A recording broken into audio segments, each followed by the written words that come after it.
me from my winter hell. I've got candles and candy, I can be your daddy if you only let me creep into your prison cell. Hey baby, can you tell I'm not a criminal? Your choice is seminal. I want you to stay true to what's right for you. No matter who or know what will others say, just find your way and try to stay true.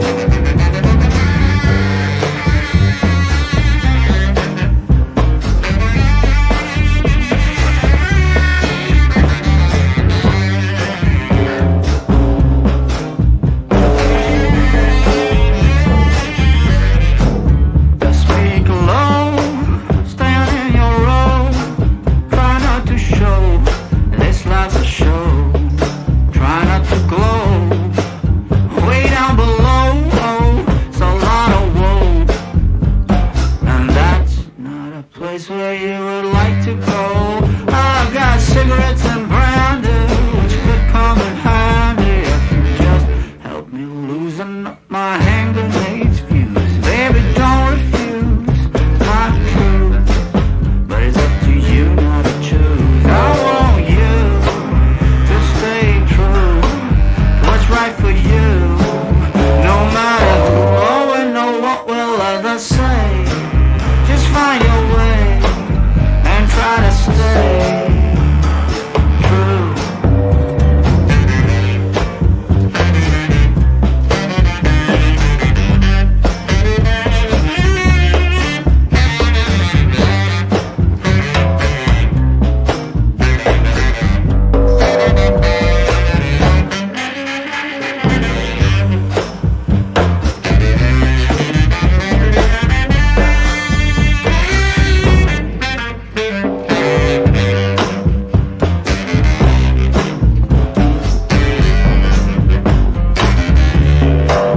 I want you to stay true to what's right for you. No matter who or know what will others say, just find your way and try to stay true, true, true, true, true, true,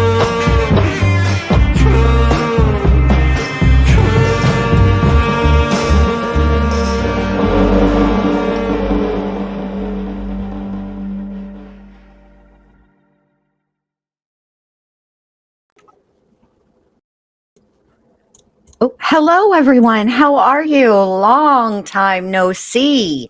Last time I was live, I was yelling and being angry. I hope everybody had a fantastic Christmas. I hope everybody had a fantastic New Year and your January was fantastic. I'm sorry that I took a little hiatus. I needed it. But I've been working and I want to let you guys know that the new next one of the West Memphis 3 episodes on the second channel will be available soon, as well as the one for the Patreon. Probably by the end of the week. Also, I know that you guys have probably become attached to that. Oh, I didn't mean to hit my mic. Attached to that intro, but that is the last time I'm using it. I was incredibly inspired by the Welcome to Derry intro and the images and the way that they did the camera movement and all of that. So I'm going to do a little bendy take on that. It'll be a little shorter.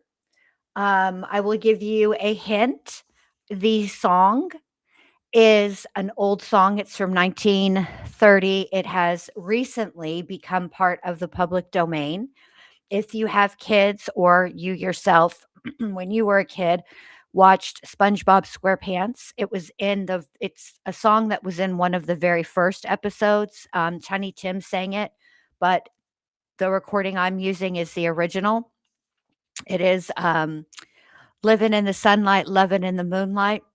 So I think it's going to go really, really good with the visuals. It's just taking me a hot minute.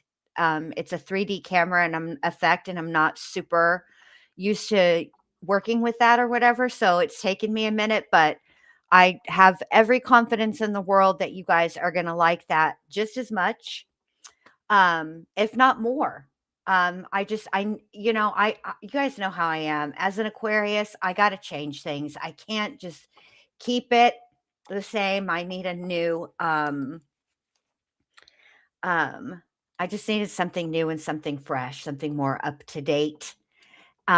So anyway, I thank you guys all so very, very much for being here. I cannot believe Amelia Sparkles has been a member for 46 months. That is crazy town.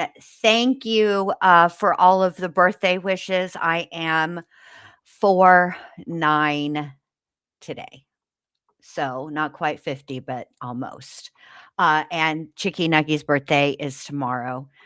So I'm excited about that. What else did I want to tell you guys before I forget? I'm sure there was something I wanted to tell you, but it's now escaped my mind. Oh, I know. I wanted to tell you, Amelia.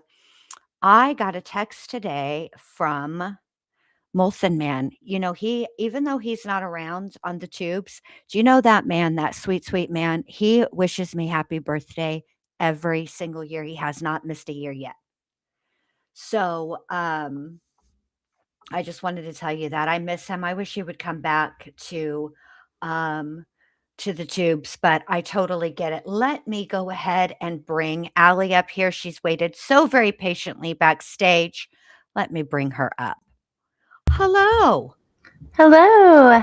How are Happy you? birthday. Oh, thank you so much. I appreciate that so much. Let me Thank get you. my present to you up. Oh, I can't wait for you to see this and the chat too. And All I'll right, make it like public after so that people can see like their comments or whatever. But oh my okay. God, how cute. Okay, you ready? I show it now just like it is. Just add it to the stream. I don't need Yeah. to do anything. All right, here we go. Just tell me when to press play. Whenever you're ready, babe. Okay. Hello, darling. Hey, baby, how you doing? Look at my mugshot. Don't I look pretty? They took my You bra, look good. Tisha.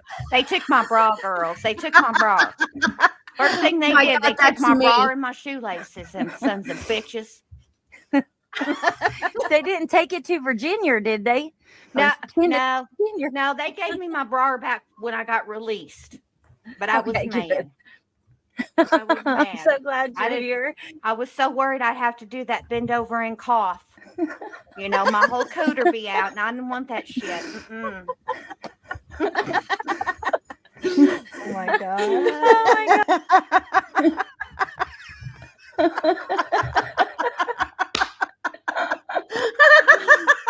Oh my God, the shit that comes out of my mouth.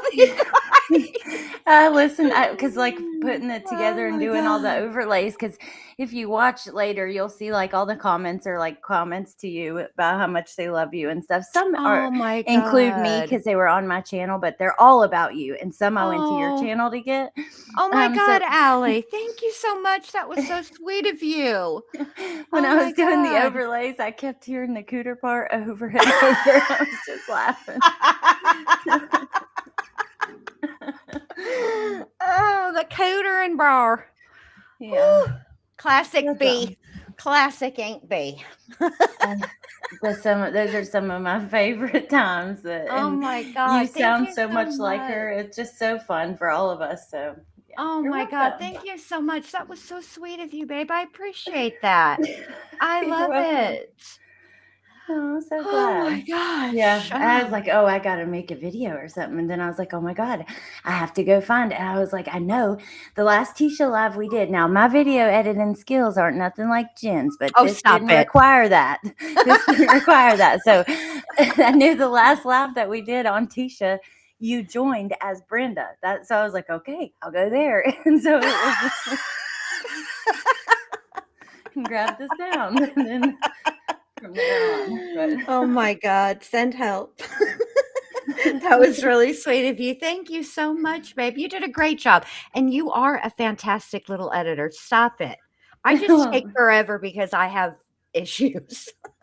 No, you Who got all are the we fancy kidding? shit. I got the motherfucking subscription, the entire, the back catalog, the back dated ones, all of it. Oh my God. How have you been, babe? Did you have a good Christmas?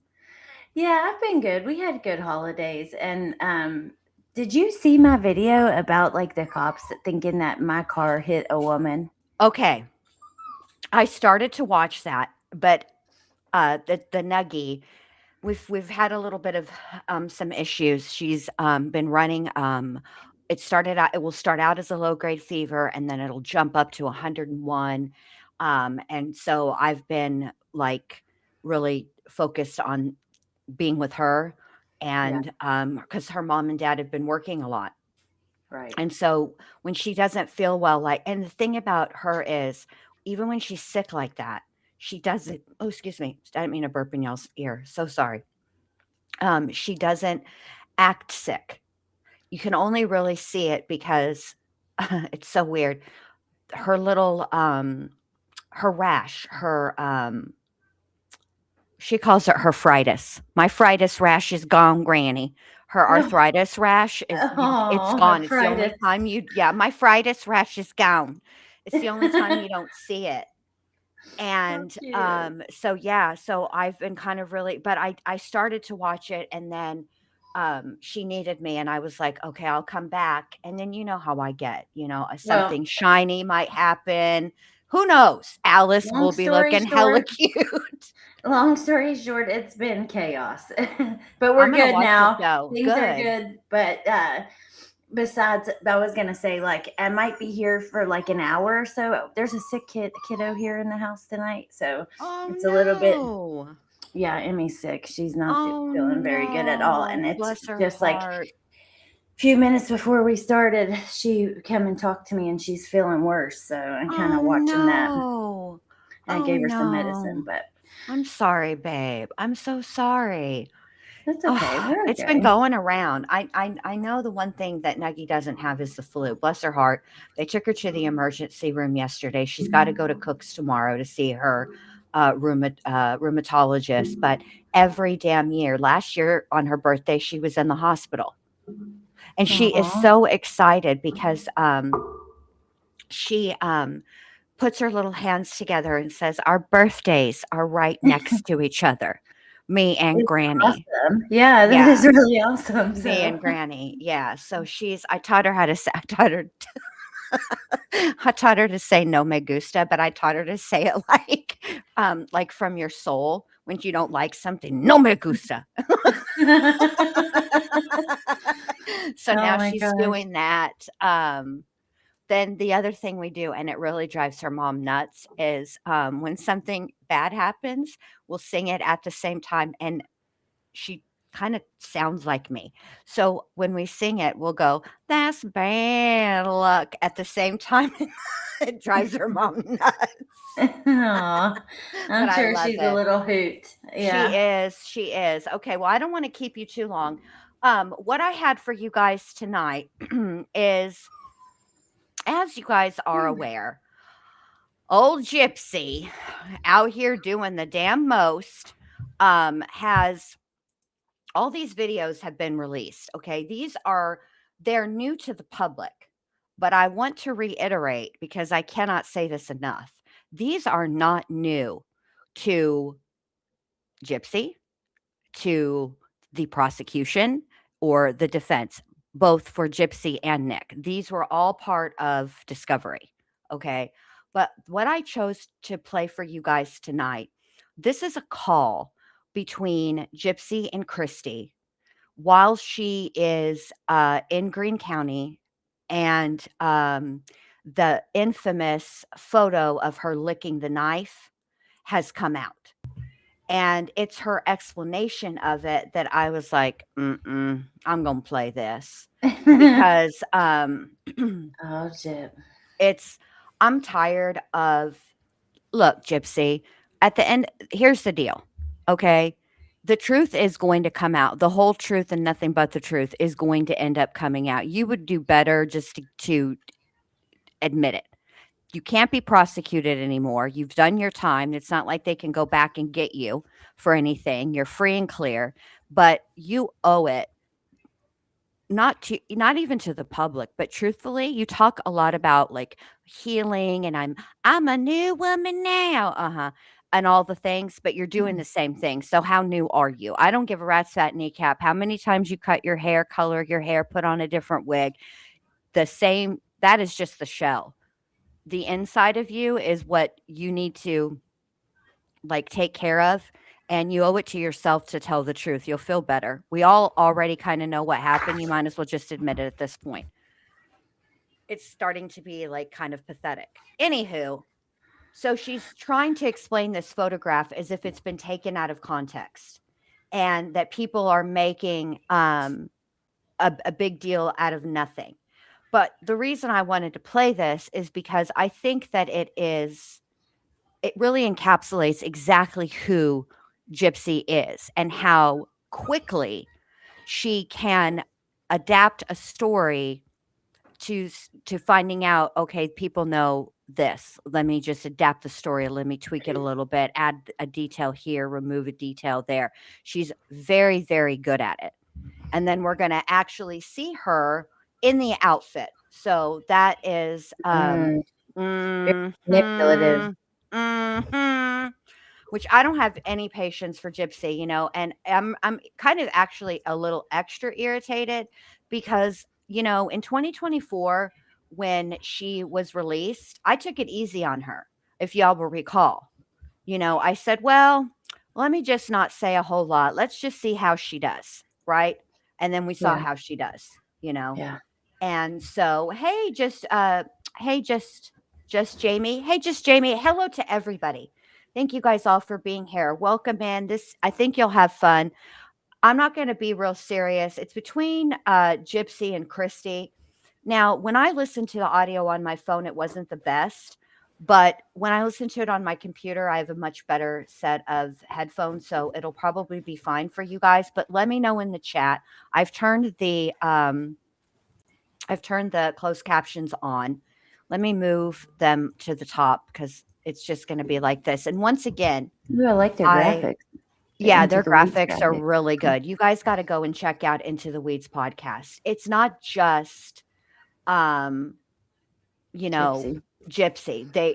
That channel does a lot of things. They work they are military oriented. They do a lot of charity work.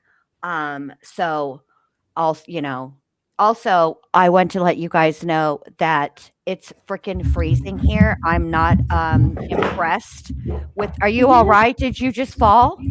No, my freaking mic cord. I was trying to carry it to the other. Like, I think I'm going to go outside with it, but my. Didn't get it off, but I got it. Sorry. Okay. Damn, I can't heard that though, and it sounded like fall. That's crazy. Yeah, Let me did. tell It you, if sounded I like fall, you it's going to be a fell. lot louder. Yeah, well, that was pretty loud. I was just not like just crazy. alarming. Like I was worried. No, Did you sorry trip? about that. I'm actually gonna move. I'm gonna mute and let you finish, and go ahead and move it all, and I'll be okay. Perfect. All right. So we got all the snow and all the ice, and yeah, it's melting, but not really. Not here anyway. Not where I am. All right. So let's get right into it. Let's play what you guys came here for and go. Long distance automated operator with a prepaid call from 60 Rose Blanchard. An inmate at.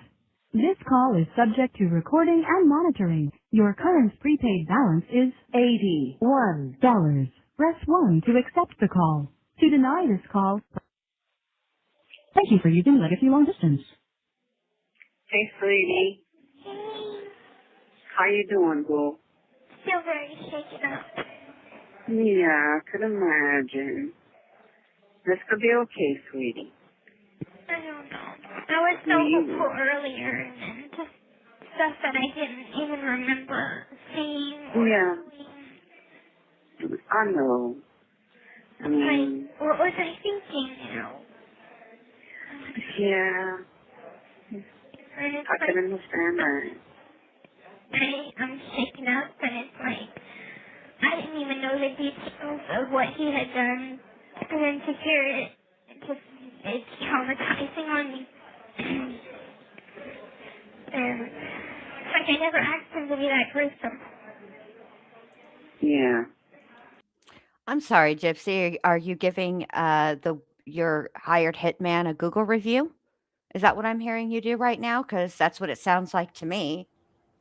You didn't intend it to, you didn't intend it to be that gruesome. You picked the murder weapon. Did you see the murder weapon that you stole? What are you talking about? Yeah. She has like, it seems like she has like Christy's very nurturing towards her, like supportive. She's lucky that she has that, you know what I mean? After what she's done, it's kind of crazy. And also, which, you know, I don't know this case like you do. So my commentary is going to be more surface level, but I just got to say, dude, you got snow? I did. Snow and ice. A lot of snow. Mhm. Yeah, and I was upset. After it was fun for like a minute, and then I was like, okay, I'm done because you guys all know that I smoke. That's no Yeah. secret. So I have to bundle up. And every time I was like, I went out there, I put on my hoodie, then I had my jacket, then I had my toboggan, I had gloves. And every time my husband was like, oh my God, every time you go out there, less and less of your face is showing. Like you already have a tiny face.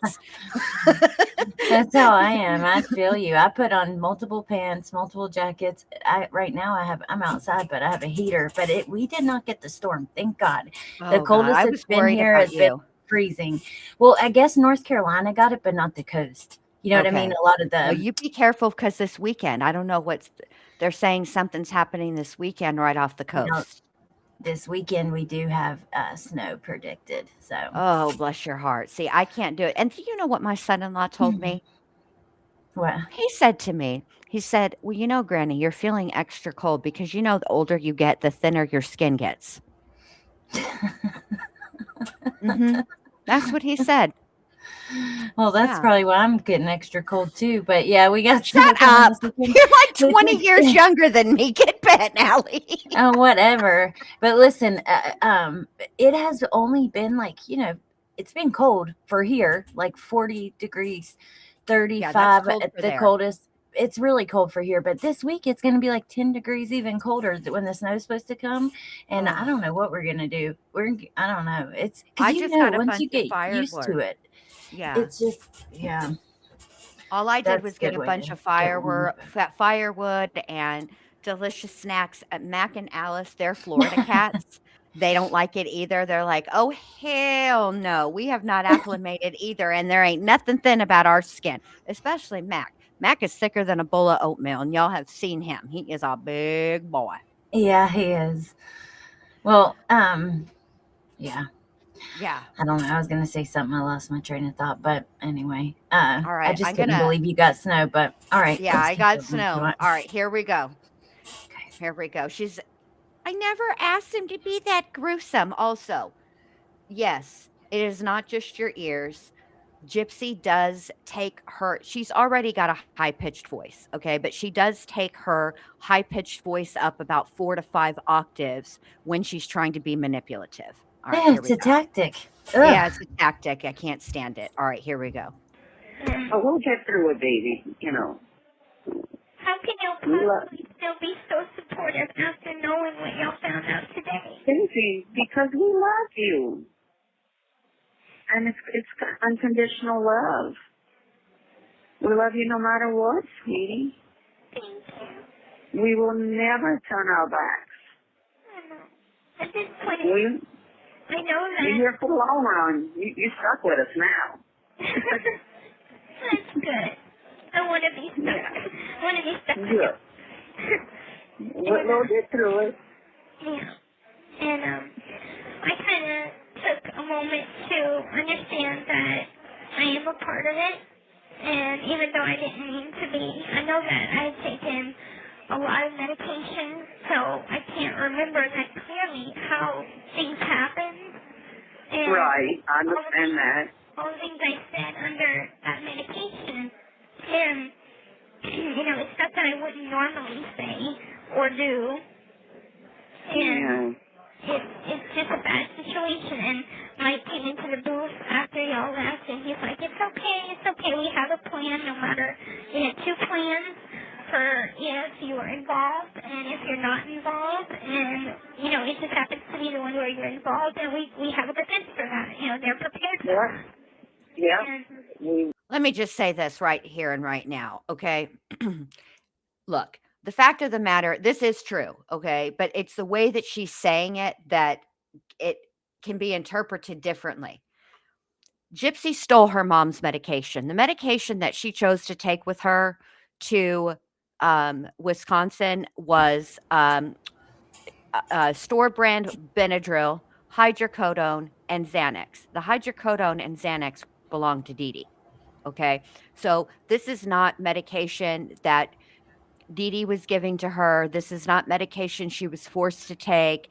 This was Gypsy's choice. She was stealing Dee Dee's medication. I don't care what she says. I don't care how she tries to say it, explain it away. At the end of the day, that's exactly what she was doing. And she planned all of this, every single detail.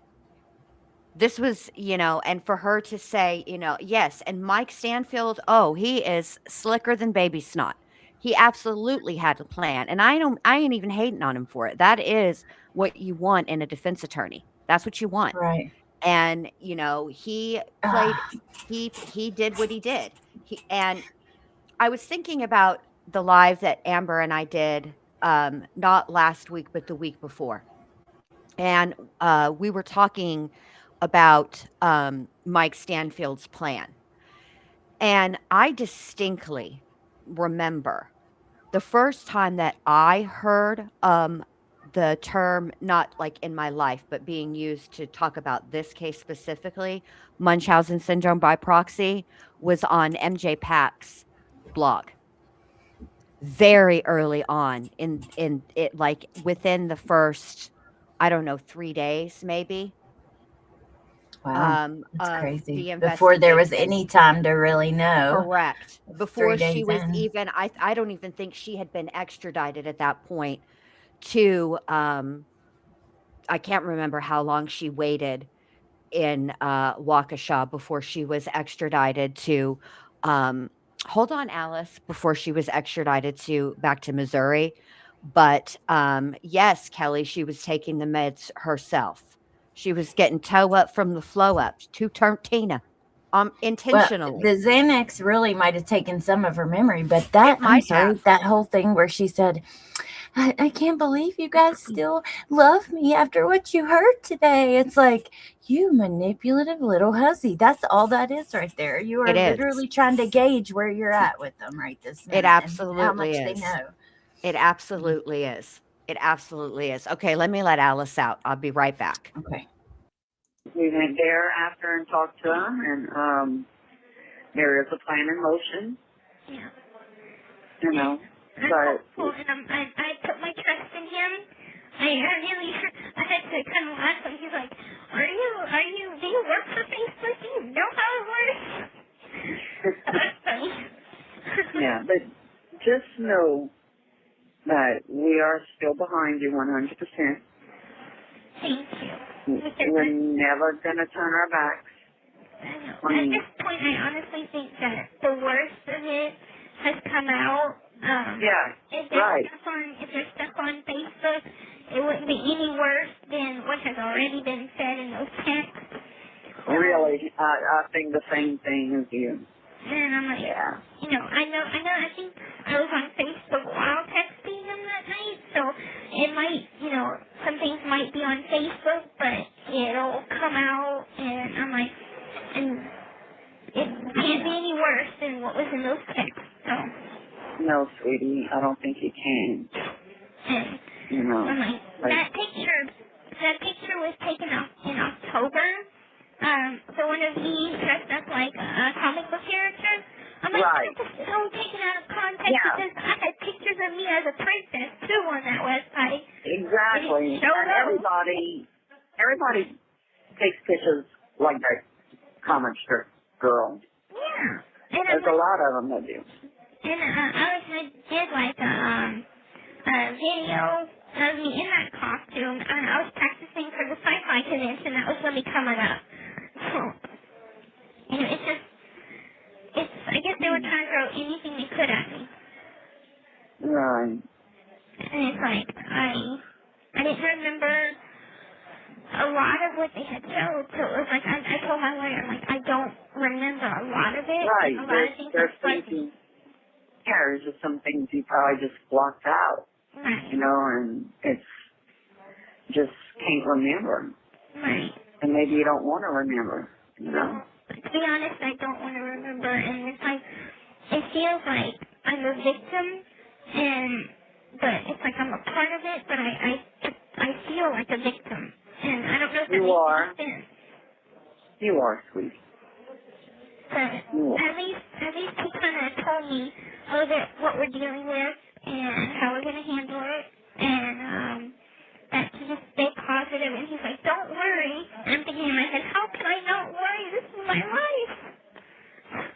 Yeah, I know. I mean, it's, you know, just, you do worry. It's just part of your emotion, Right. you know? But, you know, take it day by day, you know, like we've been telling you, and, you know, stay positive, stay focused, you know, try to do things that get your mind off of it, and, Right.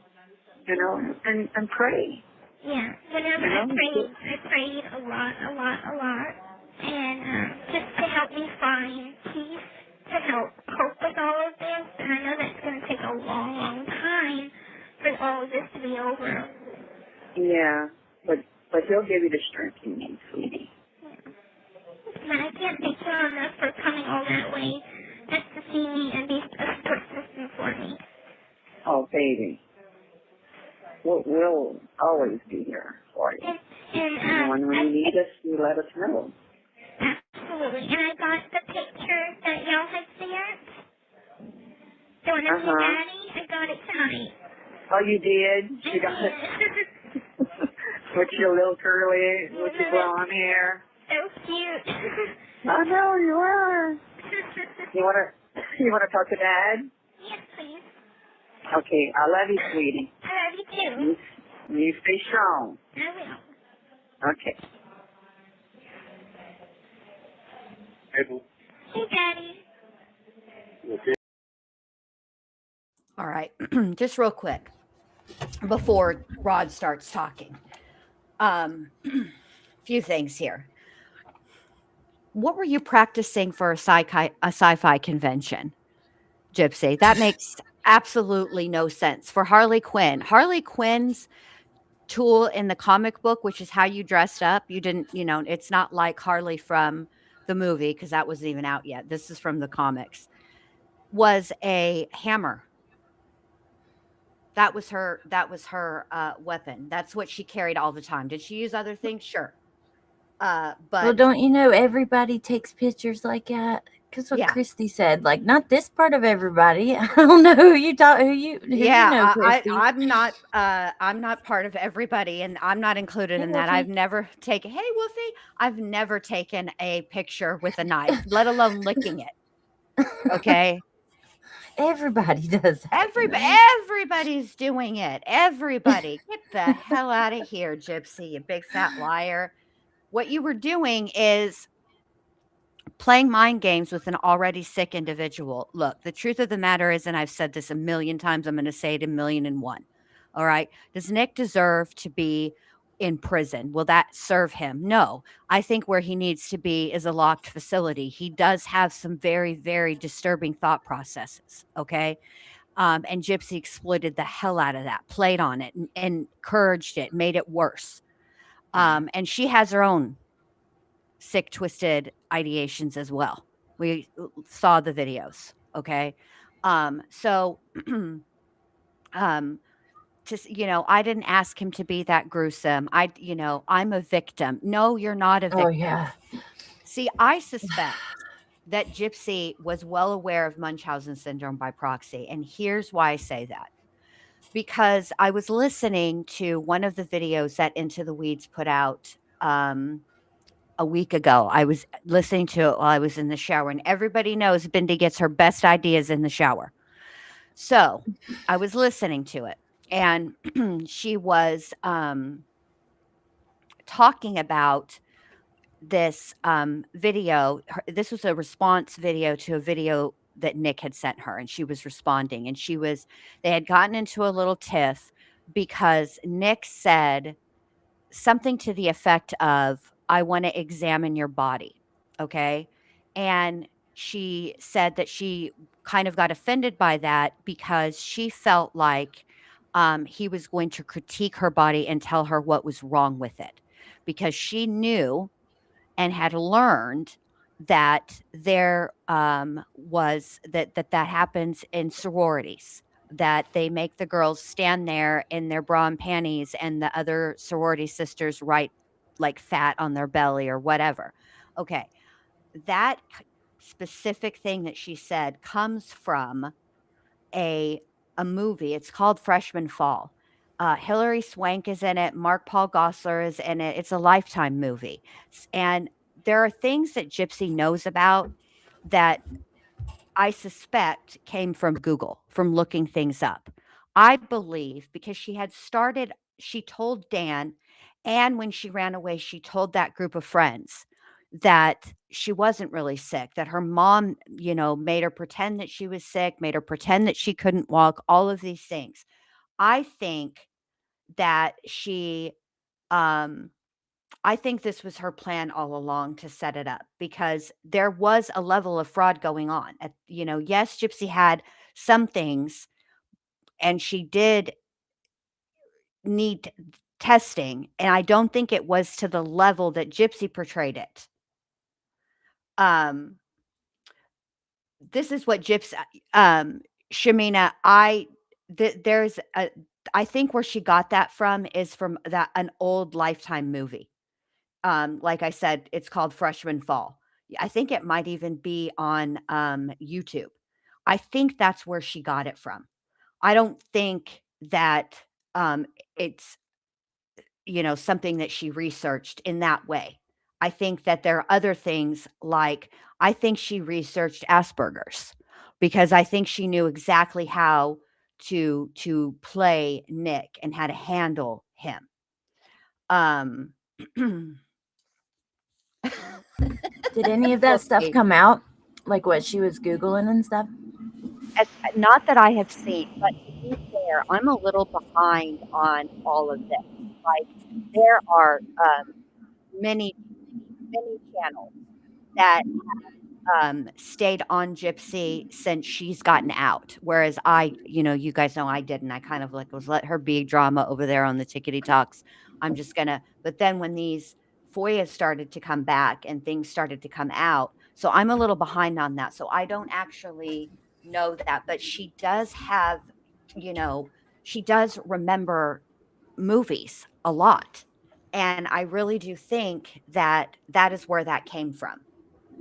So. That's weird. Yeah, I see the comment too. She revolves her life around movies. I didn't know that. Mhm. Yeah. Yeah. Oh, Wolfie.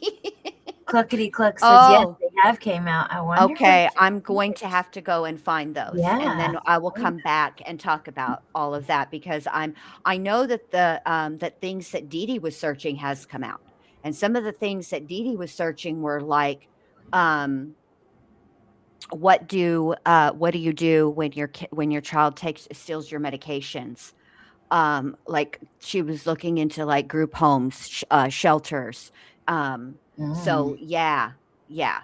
Um, so I need to find all of that.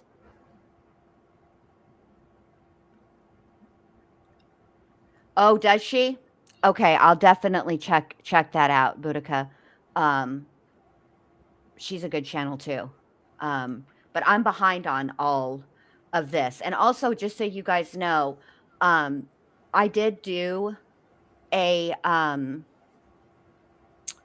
a documentary, 2 parts, on Gypsy, but I'm revamping it because I went a little too hard in the paint with the images, but there's stuff that's come out since, that I want to include. So I'm redoing it. It's still available, you guys. It's on my page or whatever. I got a Gypsy playlist. It's all there. So if you guys want to check that out, please do. All right. So let's hear what old Rod has to say. Okay. Here we go. Here we Yeah. go. I'm still shaking up, but I'm a little better. At least I'm not on the floor sobbing right now. Yeah, that's good. And Yeah, some days are gonna be good, some days are gonna be bad. Today was bad, I guess you could say, you know. right. Some days are it'll better be than better others. tomorrow. And today was a pretty bad day, which I hadn't Yeah. had this bad of a day, so it shook me up a lot. And I'm like thinking, Yeah. if this is just a preliminary hearing, I can't imagine how trial is going to be. I wish Yeah. they would have like constant Xanax for me to take or something. Yeah, it's gonna be a lot more than that. It'll be weeks probably, you know. But But, just, the best thing to do is just be honest with Mike, you know. right.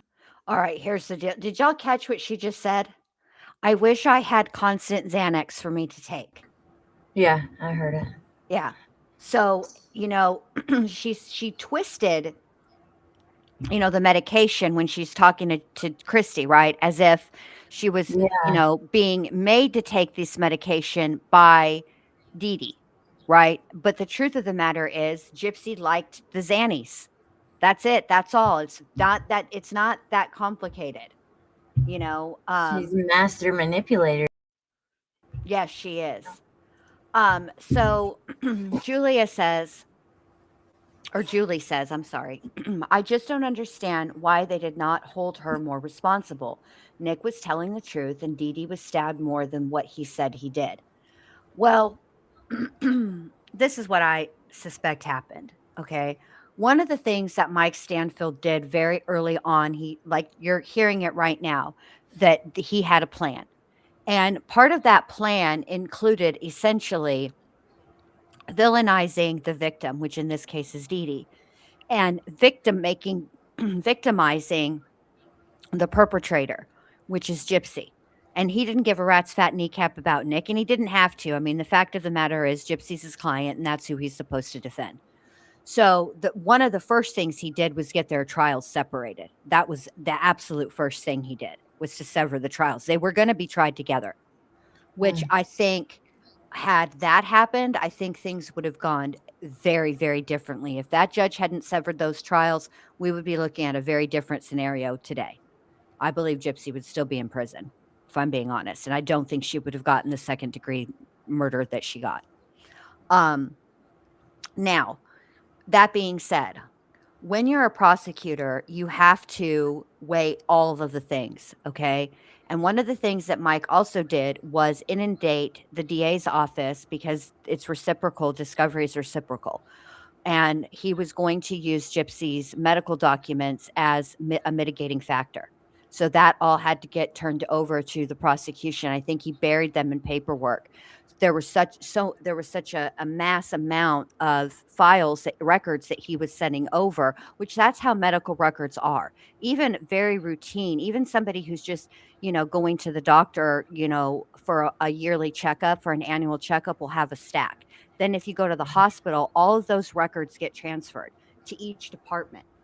So I think that what the prosecutor thought was, Amber's here. I have one crack at this. And so what I'm going to do is what's in the best, what's in the best interest and what's the most cost effective for everybody concerned. If she's willing to plead, we're going to give her this, because I don't think he felt sure that he was going to be able to convince 12 jurors. See, that's the burden for the prosecution is significantly higher than it is for the defense. The defense only has to convince one juror. That's it. They got to get one juror. The prosecution has to get all 12. And I think that's why. What I wish that Mr. Patterson would have done is I wish Mr. Patterson would have required her as part of the plea deal, and they can do this, is to make her testify to what she did. That's what I wish. Because then if that had happened, I feel that in later on, when she started doing the specials and the interviews and whatnot after she'd taken her plea deal, if she changed her story, if they found lies, they could pull that plea deal out from underneath her. That has happened before. Oh, So interesting. Yeah, if she lies in it. Amber said her laptop died. yeah, And I'll probably stay up until 10. I know she has to get the kids in bed but it's a okay. perfect time because then I'll get to take care of these kids and then Aw. listen to you guys in the chat. I want to say thank you for coming, Allie. I appreciate it so very much. And thank you so much for that video. It was really you're sweet of you. And I welcome. can't wait to see it. Like, it's hard to see it like from the stream. Yeah. But Yeah. When you can play from I your own cannot phone. freaking believe that you got me doing ain't B. And talking about your cooter falling out. Oh God, I can't help but laugh like just thinking about it. But no, thank you for having me. And you've got me interested now in Gypsy. Like I was never as interested in the case. I would come to you or Amber or Melissa just to support you guys, but like her actions after the manipulation, like that is very interesting to me. So Yes. It's piqued my interest a lot. Like it kind of reminds me of Letitia in a way, and other people too that I've watched that are master manipulators. Like Yes. just like what she said to her dad just now, oh, it's better than me laying in the floor just sobbing like you. Oh my God. She's not sobbing. And that's the thing. See, okay. One of the things that did get released prior to Nick's appeals, his direct appeals being over, was it was called the case book, if I remember correctly. And it used to be by proxy, that was their name, but now it's the Good Wives Network. She had it. Yeah.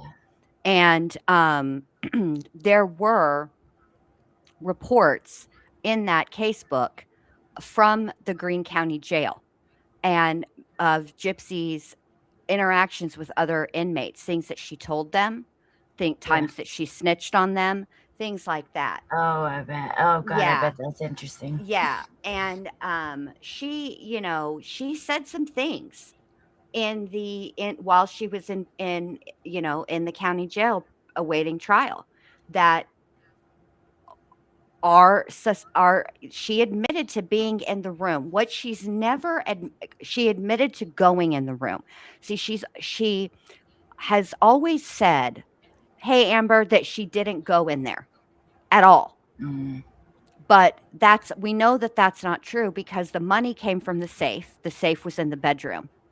And she told people that she was in jail with that she cleaned in that room. Wow.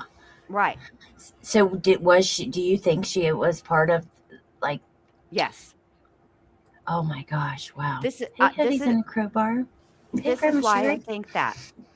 Sorry, well, let me say hi to Amber real quick. Hey Amber. Yes. Thanks for being Happy here. Happy birthday. Happy oh my birthday. God. Thank you so much. I'm so glad Amber. I can spend your birthday with you in some way, shape, or form. So I love it. Honored This is to my be here with favorite. you. Oh, thank you.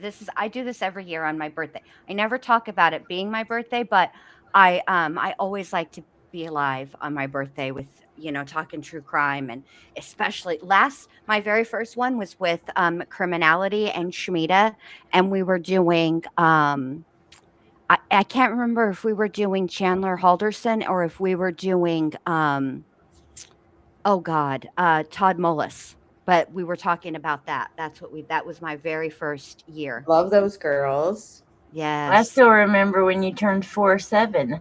You're like, I can't say it. And then last year, I spent all this year thinking I was 47 until my oldest son had his 30th birthday.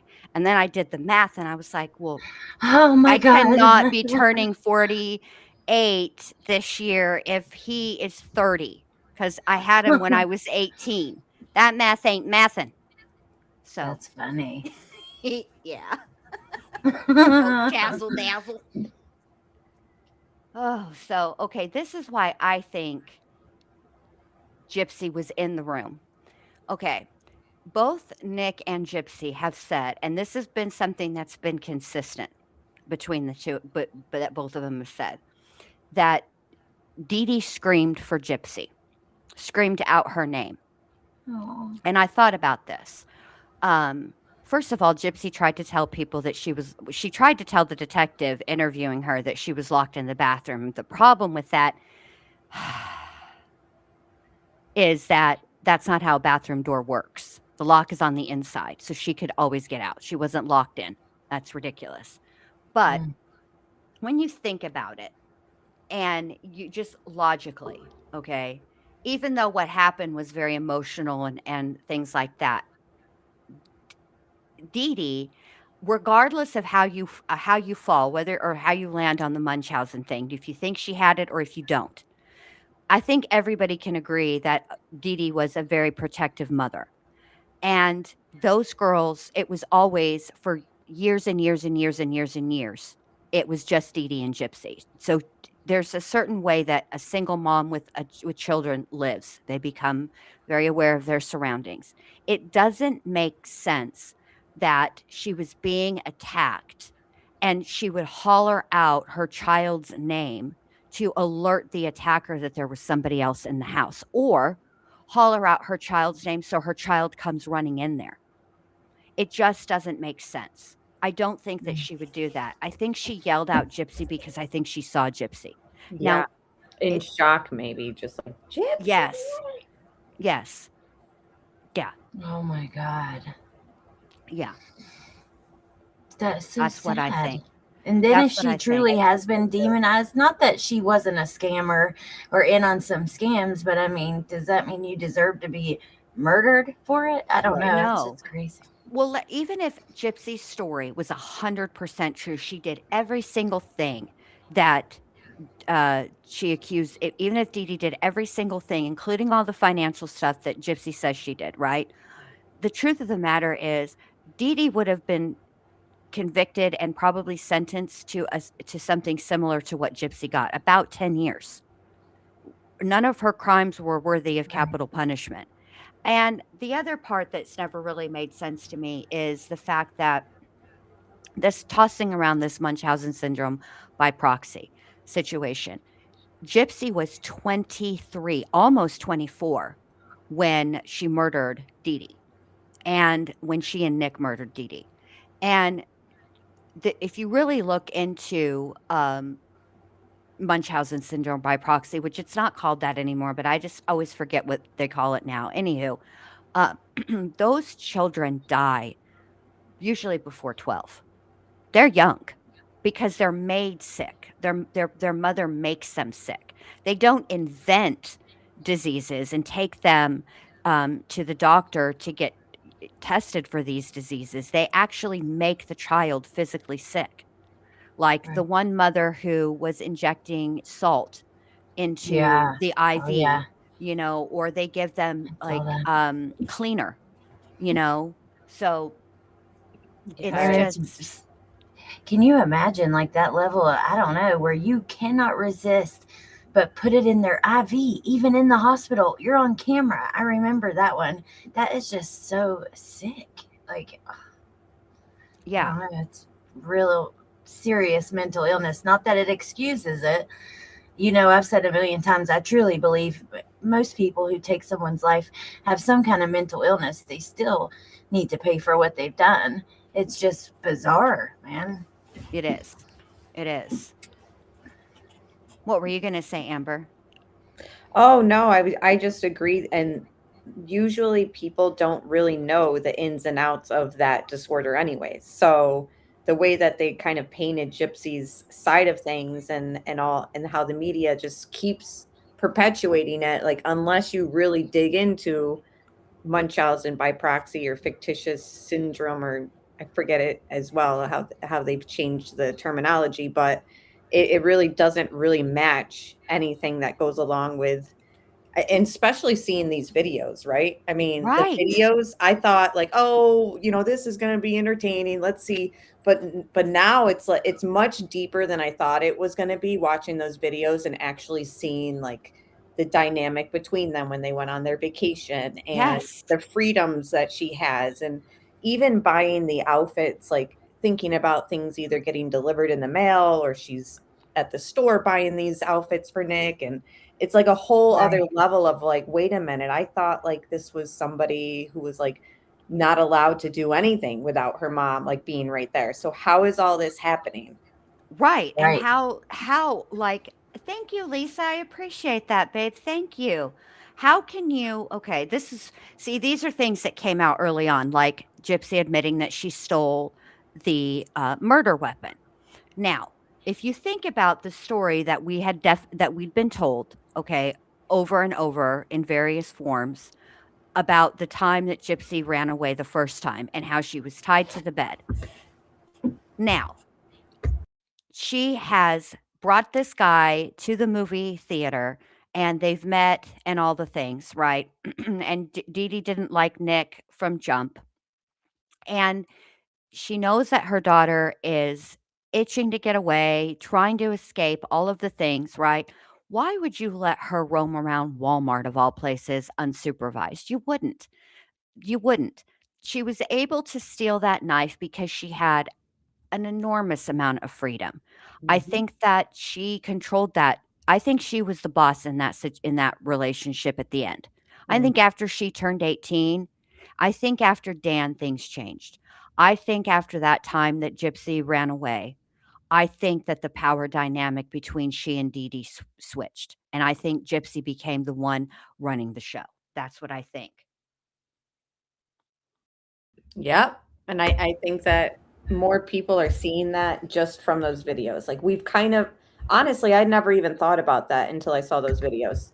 Like I Yeah. always my theories and what I think the truth is in this situation and this horrible murder has kind of gone all over the place. Hmm. But as far as like Gypsy being in control as much as like we're seeing and thinking she was, like I never thought that before these videos came out months ago. It's just crazy how like the insight that those videos have brought, in my Yeah. opinion, to everybody. Yeah. I mean, I think that seeing her, I think that if the videos were done like all done at late at night and done in the bathroom or in the bedroom with the door closed at times when Dee Dee was asleep, um, I think that that would be different, but they're not. Right. Like I noticed and pointed out, I think last week, like there's not even a moment where she looks over her shoulder thinking like, is mom home?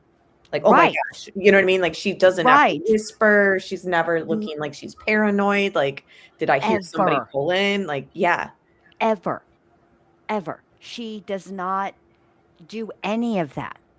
She's in the middle of the damn living room, not a care in the world at various times of days and nights. That's crazy. So, I and need to mostly watch during more the of day these. from what I've seen. It's like, okay, the sun is like coming through like some window and stuff. Like, yeah, clearly this is like afternoon or morning even. yeah. See, Well, that's I'm me. gonna join your chat, but I'm gonna be All right, listening and babe. commenting. And Okay. thank All you for right, having me. thank you.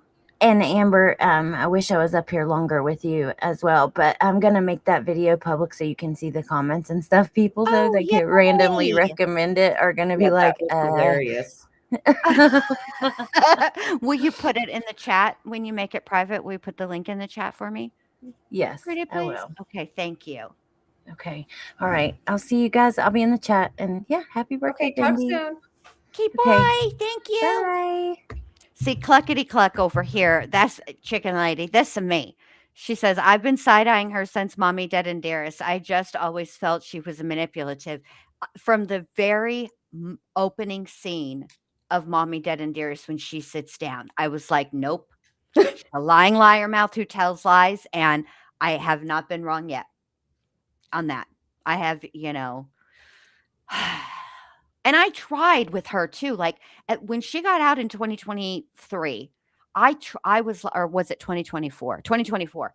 I was like, you know what?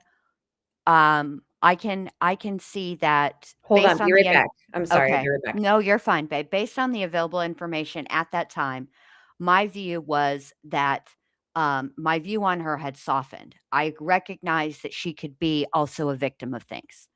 And mainly like upbringing. Like if you're a parent and you're teaching your child to be to be a liar and that people are there to be taken advantage of and a means to an end, that's not a healthy way to bring up a child. And so, in that way, that is a form of abuse. It's abusive. You're not setting your kid up to be a healthy, happy, productive member of society, which is a parent's job, one of their jobs. Anyway, so I softened on her. And then these damn ass videos come out. And I'm like, I should have stayed with my everything. I should have just gone with my original gut feeling. I shouldn't have like softened on her at all. And now I have to redo the whole documentary because of that. I need to change it. I've changed my mind, which that happens. I'm not going to I just want you guys to know I'm not going to take that documentary away because that is how, when I made it at that time, based on the information, that's how I felt. I have since changed my mind. And, I've changed my mind, and so now I'm gonna make a video that reflects how my mind has been changed. All right, so let's listen to hear what else, Rod and Gypsy have to say. That's the only way he can defend you the best he can is if he knows the truth, and then he can work with that. And then you know what to expect. I mean, today kind of blindsided everybody, and it's partly because he wasn't honest with them. Yeah. And I'm like, I was completely honest with him, and I'm like, I was on a lot of medication, some that weren't even mine. Some that weren't even yours, but all of them weren't yours. And you know what else I've noticed too, like in these early conversations is it seems like she's trying to put a lot of focus on like the medication aspect and like in hopes that that was maybe going to be the direction of like their defense. Correct. Like I was taking medication that wasn't prescribed to me, but I was made to take that medication. No, you weren't. You stole your mom's medicine. Stop playing with these people, Gypsy. And nuts. One of the things I noticed too in the first call with Christy was when she said, I didn't mean for it to be that gruesome. So it was like, so you meant for it to be gruesome, but not that gruesome? Right. So what, you took off what, a half a star in your Google review because of that? You fucking puta.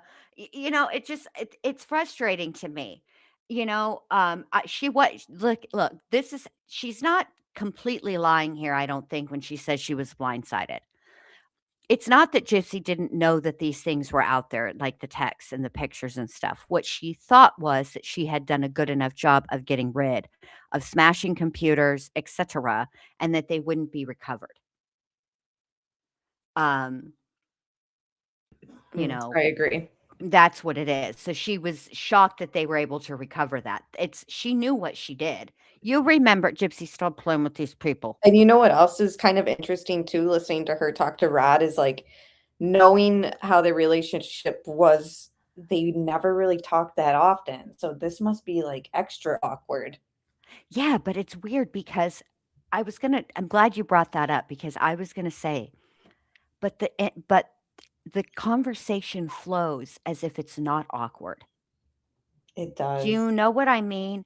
Yeah. Which makes me side eye. Like at this point, I'm side eyeing everything. Okay. I kind of noticed that way in Rod's interview that like there wasn't a moment where like, I don't know, maybe it's just him that he's just that like clueless that like he just comes off as like very like I don't even know the word for it. I don't know. Kind of like, what's the term? Ignorance is bliss kind of in a way. Like he just seems somewhat like detached, but in a way that like he can he's easy to talk to. Like even the detective and like Gypsy now, like it does sound very like free flowing and like I don't know. I can't even put my finger on it, but I Yeah, think it it's there Rod is himself. I don't okay. I think Rod is a smart person, but what I think is that he comes across as not, as if there's Mhm. a level of, um, being naive Yes. about him, Yes. and, but I think that he is a wicked smart, and, I think that, uh I think Rod is very, very adept, much more adept at this than, Christy is. If you ask Rod a yes or a no question, you will get a yes or a no response, and there won't be any, elaborating, and I noticed Yes. this time because I wanted to clip some things from the various interviews of his, and I noticed that in some parts of these interviews that he's given where they're just sitting and talking to him and he's relaying things, there appears to be some edits. Oh, interesting. And, yes, I'm gonna have to pay a little bit more attention of that. Um, I think that he pretty much I think he let Christy and Dee Dee handle the situation with Gypsy. I Mhm. think he let them make the arrangements and stuff, and, I just think that's how it was. I agree. Ooh. Boudica says, "Straight out of context got her for you today. In it were some pics others didn't get. One of the 2 gloves was left behind, the other mailed with the weapon in a very obvious place to definitely be found." Interesting, interesting. That doesn't surprise me.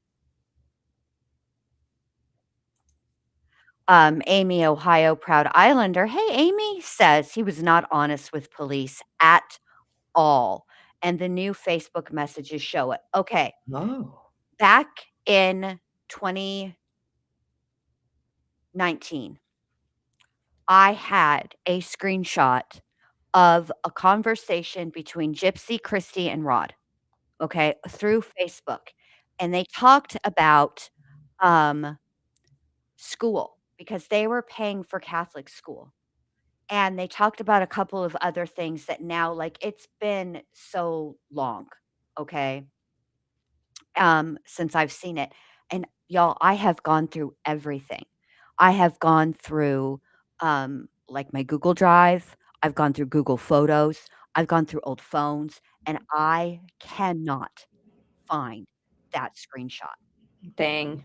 I wish I could because I started looking for it when I made that documentary, and then but I cannot find it because that was a thing that came out a long time ago, but there was only the one screenshot, um, that proved that they did speak, but Gypsy has it and this is the thing that Gypsy has said. Gypsy has said it's not that they didn't speak. In fact, I believe she said, "That's a complicated question." She never spoke. Her, um, stance, her story has always been that, yeah, they talked, but when they spoke, her parents or Dee Dee was always around. Mhm. And, I don't know. Yeah, I just there's something I have a feeling um, that once more and more and more of this comes to light, um, I think I'm curious how not so much I know how Gypsy's gonna handle it, but I'm really curious how Christy's gonna handle it. Rod wants nothing to do with any of the spotlight. I feel like Christy and Gypsy are like, "Well, they're not gonna they want all of us, so let's go." And he's like, "Okay," you know, Yeah. but it ain't his jam. Yep. And so, but I'm really curious what they're going to do when more and more stuff that is involves them starts to come out. That's what I'm curious about. S. Griffiths says they never fight to take Gypsy because Dee Dee made it her duty for Gypsy to keep in contact with Rod, Christy, and siblings. They communicated very often. See, that's how I always felt about it, but I only had that one screenshot and now it's freaking gone. I mean, it's gotta be somewhere, I just can't Did you find it. send it to anyone? No. Ah, Mm-mm. Mm-mm. No, 'cause I tried that too. I know, because I've had to go through like conversations and been like, Me oh, yeah, I too. sent it to them. Me too. I tried listen, I used every way to look for that thing that I could possibly think of. But if these messages are coming out, eventually that message will be one of them. Yeah. All right, let's see what else Gypsy and Rod have to say. And so I know this sounds crazy, but I don't remember making those texts or sending those texts or having any of these conversations. Lies. I wouldn't do that normally. And Yeah, I know. So, well, let him know all of that. I mean, he's going to do the best he can, and that's all we can hope for, And he knows that, because I told just him be positive about it. And it was bad today. I'm still shaking. Yeah. And it's like, I told Mike and I told Mom that I'm just like, those were pictures that are taken out of context. I was in a costume from October that I had posted in May. How is that relevant to anything? I had pictures of me as a princess too on there, without showing those. Right. Yeah. Well, that'll come out. You'll be able to argue that. Right. You'll be able to explain all of that if need be. Okay. And Mike, he had told me, he's like, well, we have a plan, and we had talked about it, and our defense is going to be the battered spouse syndrome, and he knows what he's doing, and I put all my trust in him, and I know that he'll get me the least amount of time possible. And there you have it. That was the initial plan. The initial plan was battered spouse syndrome, something akin to that, which is an affirmative defense. We went through this with Sarah Boone. You're admitting that you actually took part in the murder, right? But there were extenuating circumstances, and it was really more of a self-defense. I don't know what I have to look now that I know for sure that that's what their plan was. Now the next phase will be me researching what's required in Missouri in order to prove or be able to use the battered spouse syndrome. See, in Florida, there has to be a, oh God, what is the legal term? It's essentially a precipitating event. There has to be something that occurred that can be perceived by a reasonable person as a threat. And where it fell apart for Sarah Boone is in her own interrogation video when she was, talking about what a good day it was, like she's Ice Cube. It was a good day. It was a good day. We painted. No barking from the dog. No smog. I cooked a breakfast with no hog.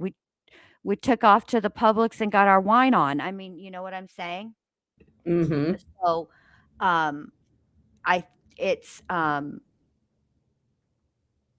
I don't know what the standard is. I would suspect that while he may have thought that that would be a plan in the beginning, I would suspect that Gypsy, because of what she said in her interrogation video, there was no precipitating event. And so I don't think that I don't think she could use the battered spouse defense. I think that's when the tact and the gears changed. What do you think, Amber? Yeah, I could definitely see the strategy kind of being to go in, like you just said. And I also think it's interesting that she was worried about like unflattering pictures of her in these costumes being released like to the public, Yeah. because I feel like those must have just kind of disappeared quick, because I think a lot of the media, and it seems, her defense protected her, and we did see a lot of pictures of her like dressed up as princesses. We Like did. that to me is what I always kind of remember seeing as Gypsy, like before she was released from prison, was her dressed up as like Cinderella, etc. Yeah. That picture of her with the knife, is came out, but it's kind of it's a rarity. And I Yes. cannot remember which documentary it was or special it was, because those pictures of her being Kitty, Bella, and Candy, those were definitely, if I don't wanna say definitely, but I'm reasonably sure that those came out, um, after Mommy Dead and Dearest. I want to say that those photographs were part of Gypsy's revenge. That is what that's how I remember it. And even when I was putting together that documentary, I had to really look for those pictures. Like, Yes. if you just Google, Gypsy Rose Blanchard, um, not now, because now your search will be a little bit different. Your search will give you everything that, like, her more recent pictures. You really gotta scroll to get to the old pictures. Mhm. But back before she was released, you could see those pictures, but even those pictures of Bella, Daddy, or Bella, Kitty, and Candy, they were kind of hard to find. They were not, like, one of the things that came up initially in a Google search. Yeah. So, you So know I think that's interesting too, that like in these early days that did come out, and then quickly things were kind of suppressed, it seems. Right, and well, what she's talking about, quote, unquote, "coming out," she's just come back from her preliminary hearing. So this is where, the defense or the prosecution has said, "Yes, we have the right person, and yes, these are the right charges, and here's why." And, that's her preliminary hearing. And I just really think that a lot of the reason that Gypsy is shaken is because I think this is her first inclination that, she didn't get rid that they found things that she All the thought she had videos. gotten rid of. Yes. Wow. Yes. Yeah. Yes. And Yeah. yet she's still sitting pretty. Yes, she is. It's really a travesty, but I wanna make it clear. I see this in a lot, and I just I think it's important for me to say this, for I'll feel better. Just what I think what happened, the disparity between what Nick and Gypsy received as sentences. And let me be clear, Nick was offered a plea deal, okay? But his plea deal was not as good as Gypsy's, and that was one of the reasons why he didn't take it, because what he thought he should get is he thought he should be offered what Gypsy was offered, and he wasn't. And And that kind of tells you everything you need to know too. right, Because if right, he's thinking they're equal, then exactly. she wasn't in the bathroom. Correct. Correct. And the fact of the matter is, Missouri, like many states, has the law of principle, okay? Where if you're involved in a murder, whether or not you are the person that actually commits the act of taking that person's life, you're charged at just like the principle. So, um, and Missouri has that law, which is why Gypsy was charged the way she was initially, because it's the law of principle. She's involved in it. And, a lot of people there's it was definitely premeditated, and in this case, it was premeditated in the way that people typically think of premeditation, over a long period of time. But um, truthfully, where the law for Gypsy and Nick would be is when Gypsy went into that bathroom and she shut the door and locked it and heard her mother scream and did nothing to come to help her, especially handing Nick the knife. All of that's really also premeditation.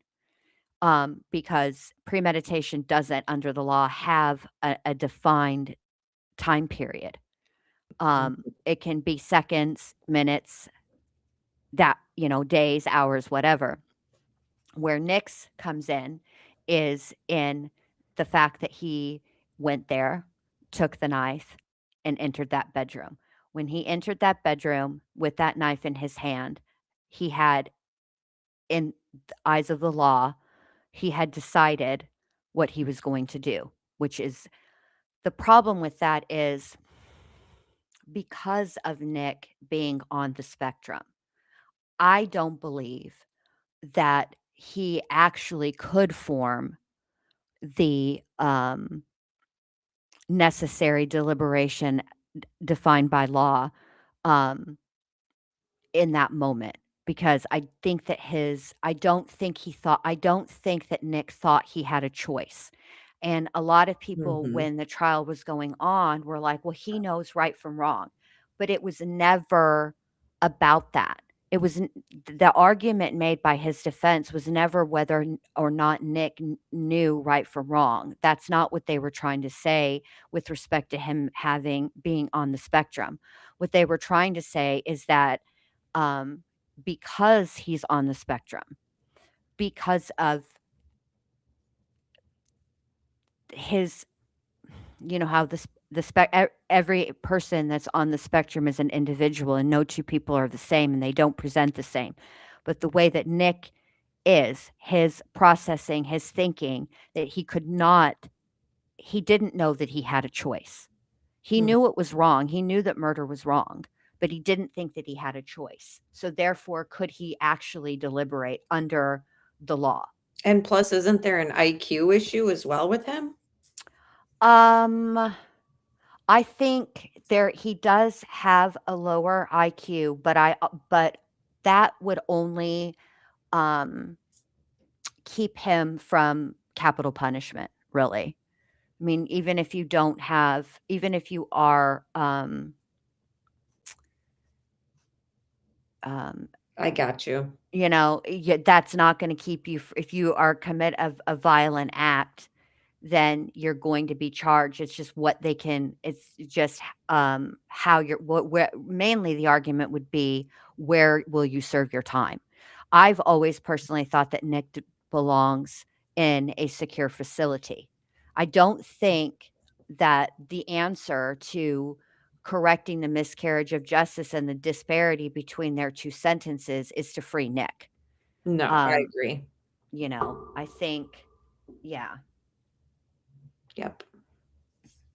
yeah, And it's like the whole element of Nick and who he is just another, perfect storm situation in all this. yes. You know what I It's mean? It another, wasn't just that Gypsy was super manipulative and possibly a psycho or sociopath. Like, it's because also he is on the spectrum, etc. And the way that it went down as a legal process for him, it seemed yeah, questionable.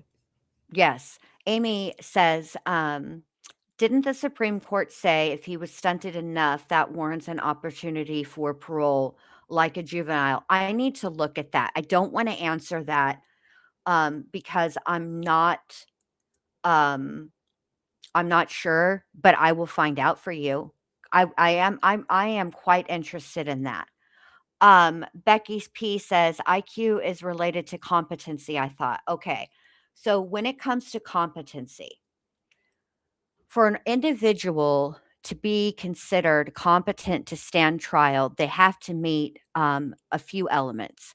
One, they have to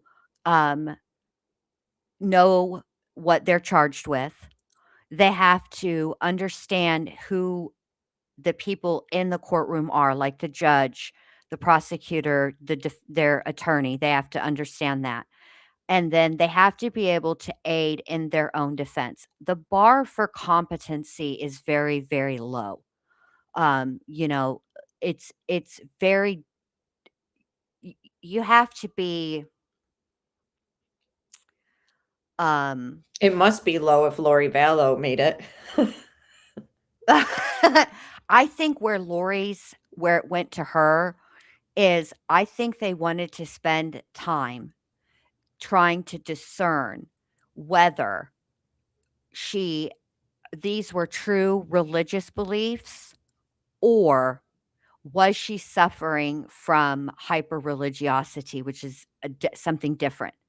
It's when it comes to religion, I mean, it's difficult because if you think of what Christianity is based on, it's a belief that somebody was put on a cross, died, was buried, and then came back to life.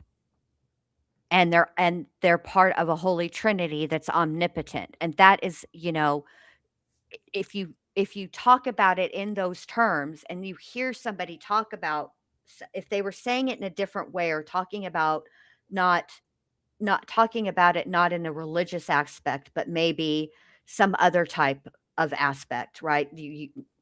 I don't want to offend anybody, so I'm trying to choose my words very carefully. It's difficult, and that's why they wanted to test her to discern for sure whether or not she was religious and these were her religious beliefs, or if she did have some type of mental illness.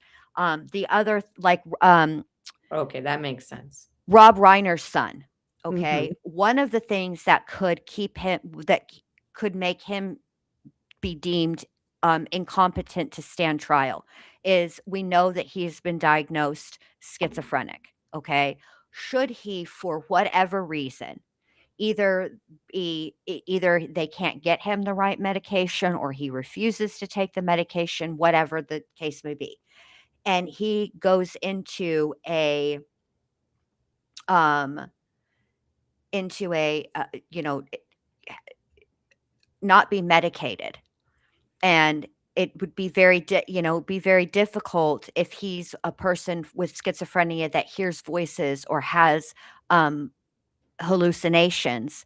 It would be very difficult for him to discern what's going on in the courtroom, whether it's real or it's not real. And so therefore he would be declared incompetent. But Nick understood what was going on. He knew what he was charged with. The part that I think was a problem for Nick, and where I think he actually should kind of get a new trial, is in the ability to aid in his own defense. He fundamentally did not trust his attorneys. And I don't think it had anything to do with what the attorneys did or didn't do. He just didn't trust them. Once And you realized it was all falling on him and all that. Mhm. Yep. He didn't trust them. And because he didn't trust them, and also his attorneys, they were doing the best they could with what they had.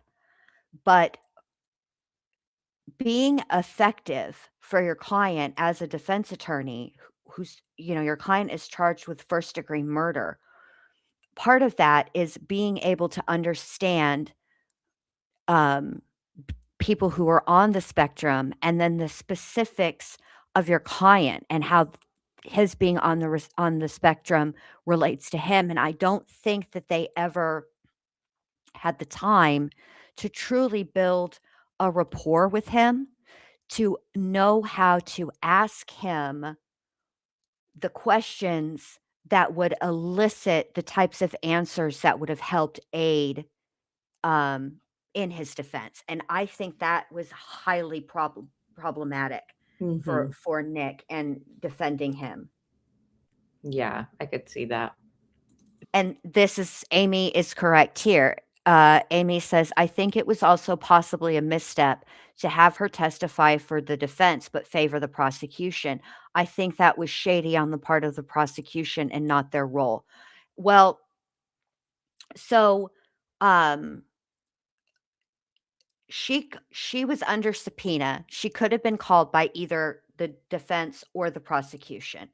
The defense decided to call her, and I think they thought if they got Gypsy and Law and Crime, I'm going to need you to correct your description under Gypsy's testimony. I rewatched it the other day, and I noticed that you have it on there as Gypsy testifying against her boyfriend Nick.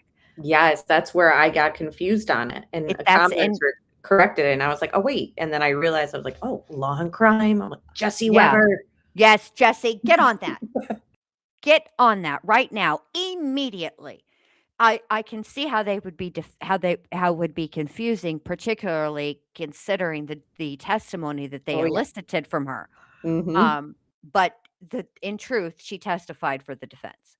She was a defense witness. Ouch. That's crazy.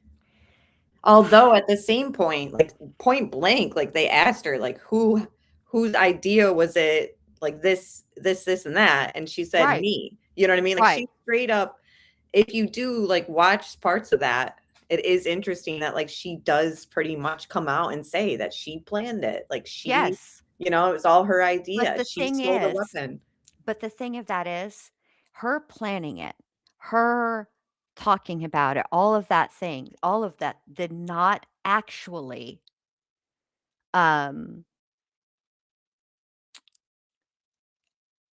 that nothing that doesn't help Nick. Her admitting to everything doesn't make Right. Nick less culpable, which is why I couldn't understand. I know that they were also they were limited in the questions that they could ask her. I don't know how that's possible.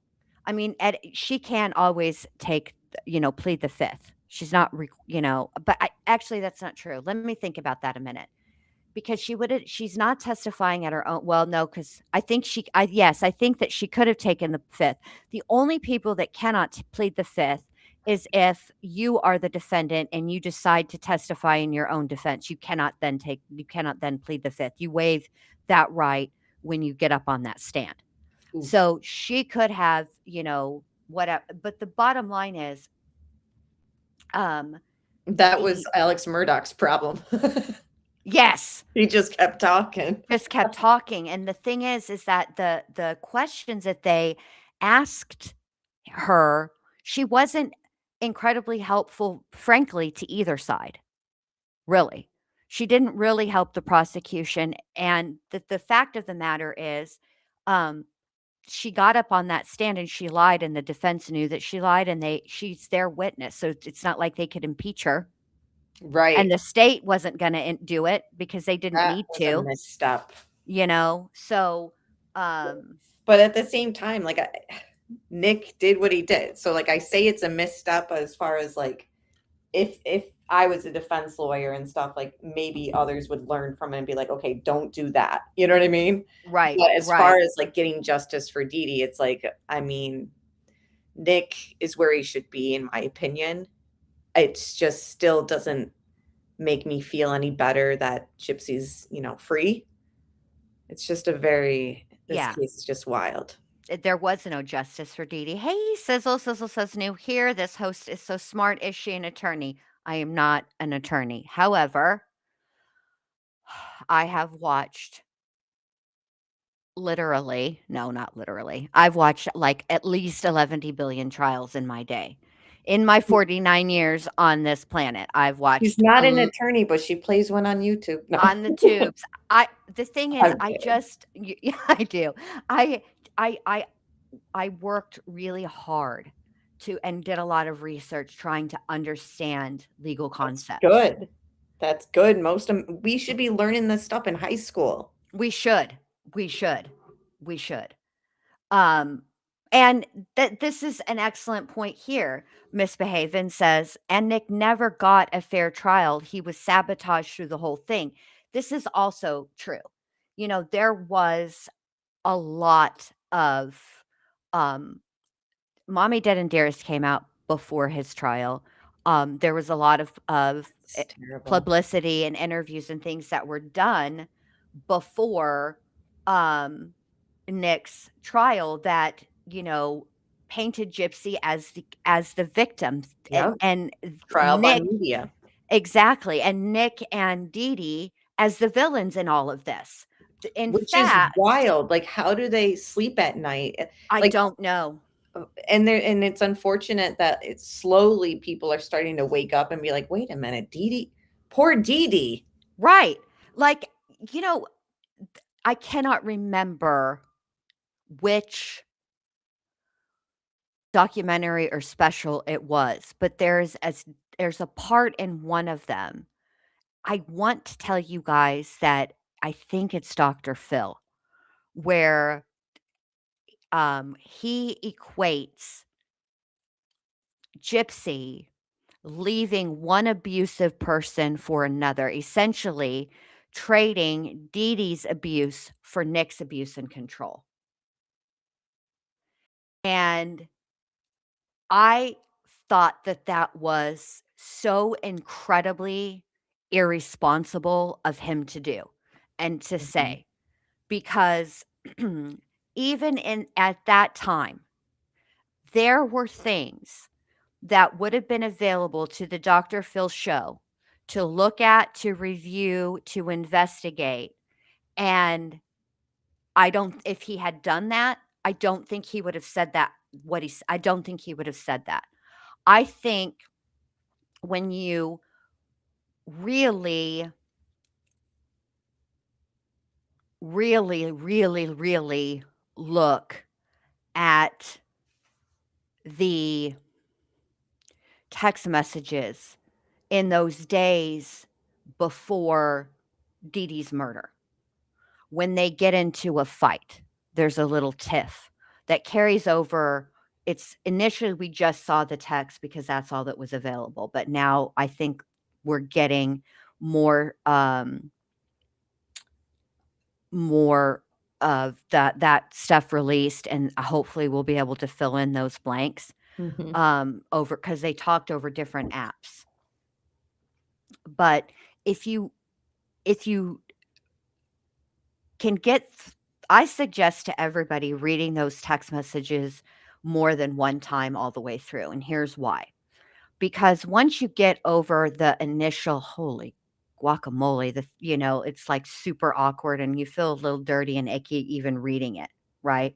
Once you move past that, you start to actually read what's the exchange between them, between Gypsy and Nick. And it's not anything huge. It's kind of subtle. It's a little nuanced. But it becomes very clear who's running the show. And it is not Nick. It's never been Nick. Right. Gypsy would acquiesce to Nick because as a form of manipulation. She would say, you're the boss, you're the master, blah, blah, blah, blah, blah, because she wanted him to do what she wanted him to do. Which, in a sense, and when you think about it, makes her still the master. Correct. It's very,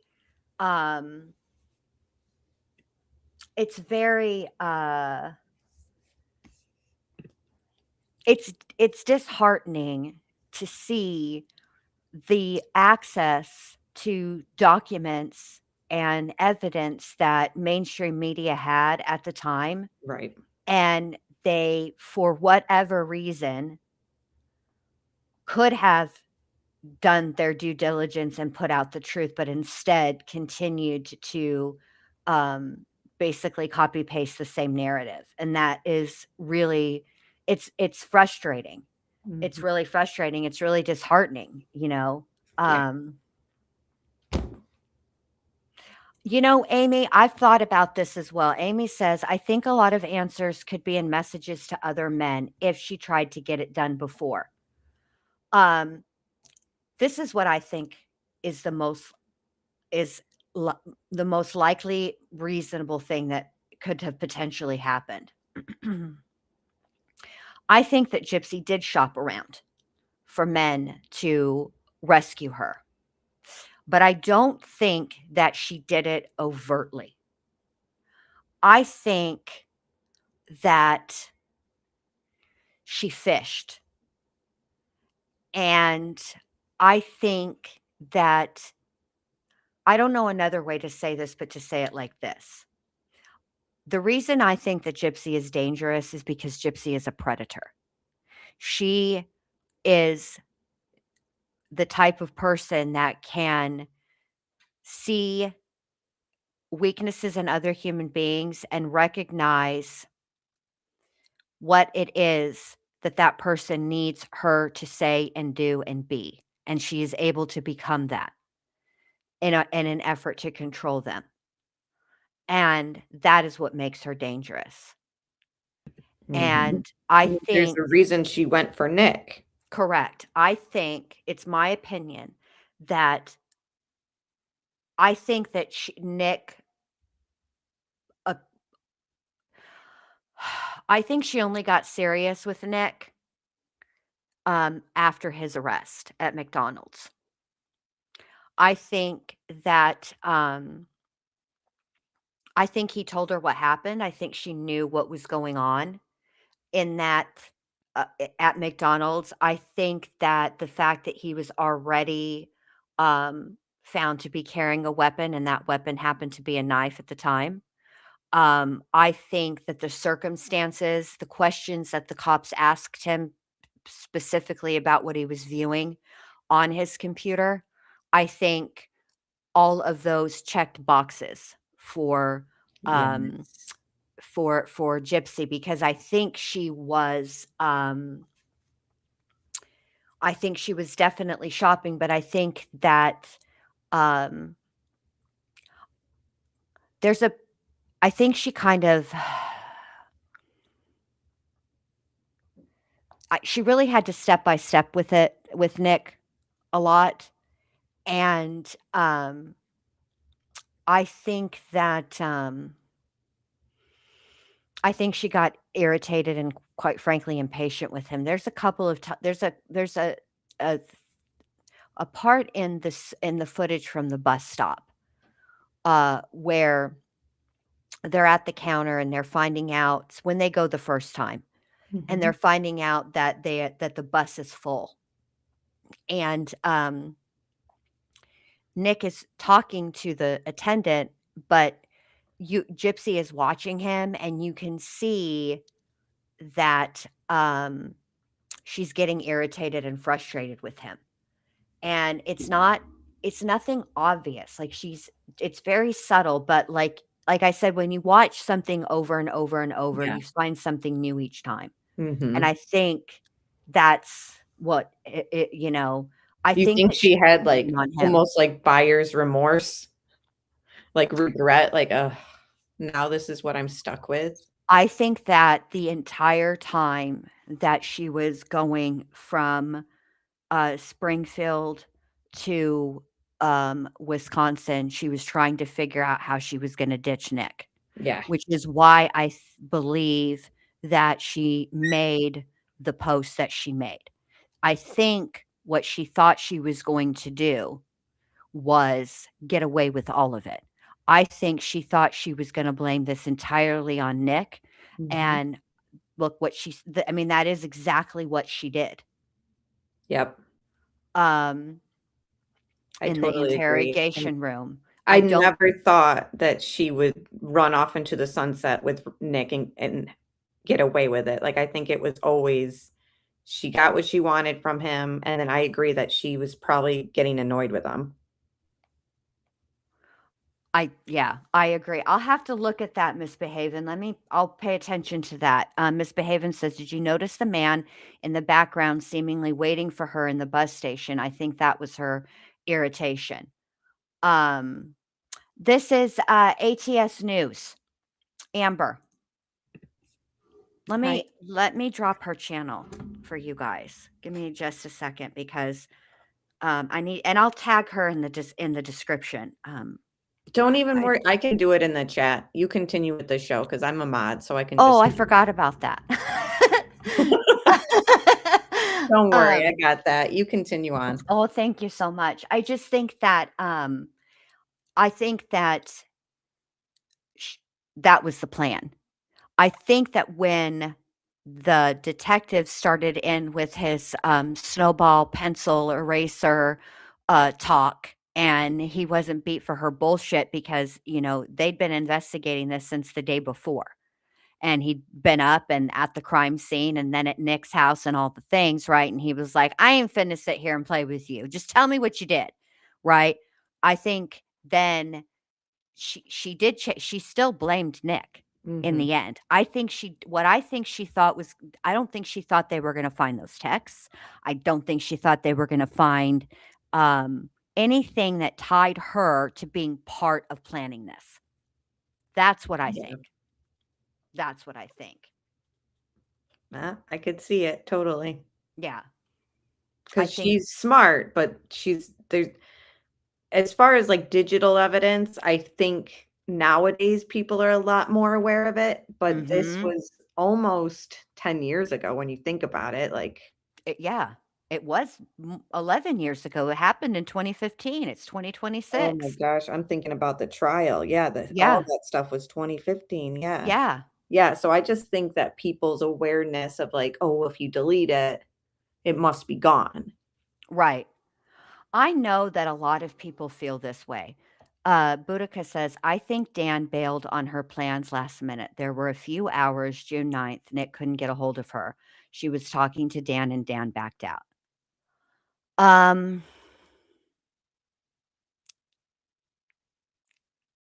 I know what you're talking about as far as the few hours that Nick couldn't get a hold of her.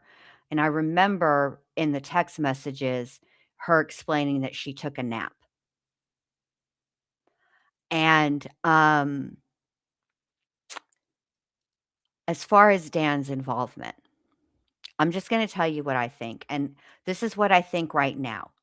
My opinion is subject to change based on new evidence. Okay. And by new, I mean, evidence that I haven't seen yet. 'Cause remember, I'm a little behind. I need to see this, Miss Behaven. Miss Behaven says, and she was texting Dan from Nick's closet while the police were outside. Are we talking about Dan, or are we talking about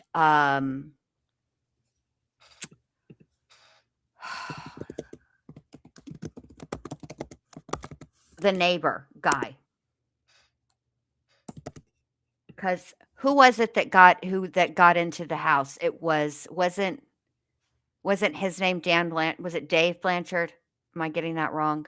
Why can't I know his last name? David. That's who I was thinking of, not David. Okay, I need to see. Can you if you're going to email me, Miss Behaven, can you email me links to that? I would love to see like a deep dive from you, like of like Gypsy and the men. I need to see that. I need to see I know Dan Gladwell was her obsession, but I'm not entirely sure that was reciprocated. I was going to say, do you think that she has reached out to like Dan or David or any of these guys since being out? I know that I don't know about since being out. Can you tell? I know, but like the FOIA documents are everywhere. If I can find it. I'll look for it. I always was given. It was always my impression based on basically really the messages that MJ Pack got back when this first happened. that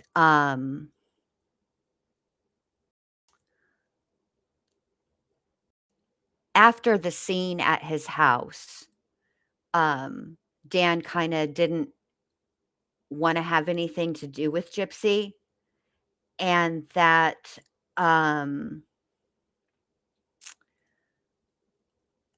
don't know. I need to see that for you. I don't necessarily, but I don't. I know that a lot of people think that Dan, that Dee Dee was already dead when Nick got there. Yes, I've heard But that theory for a long time. but then that doesn't explain Nick saying that she screamed for Gypsy. Right. Yeah, And I I don't just necessarily I'm not on board with it. yeah, I think that I do think that Nick was a means to an end. She wanted to get Dee Dee out of the way. She wanted the pink house and didn't want to take care of her mom anymore. And I think she wanted to run off into the sunset and live happily ever after with Dan. But I'm not sure that Dan was on board with that plan. But I have to look. I have to look.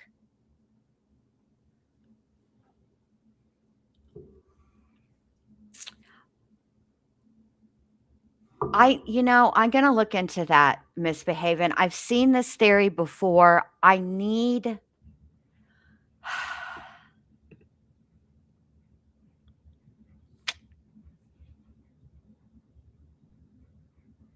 Well, I think those bruised knuckles. I think that Gypsy participated, but I think she participated after the fact. I think there was a period of time when Gypsy was not supervised by Nick after they, did the wham bam, thank you, ma'am. I think that I also think that I wouldn't put it past Gypsy because there's another part in the interrogation video, and it's really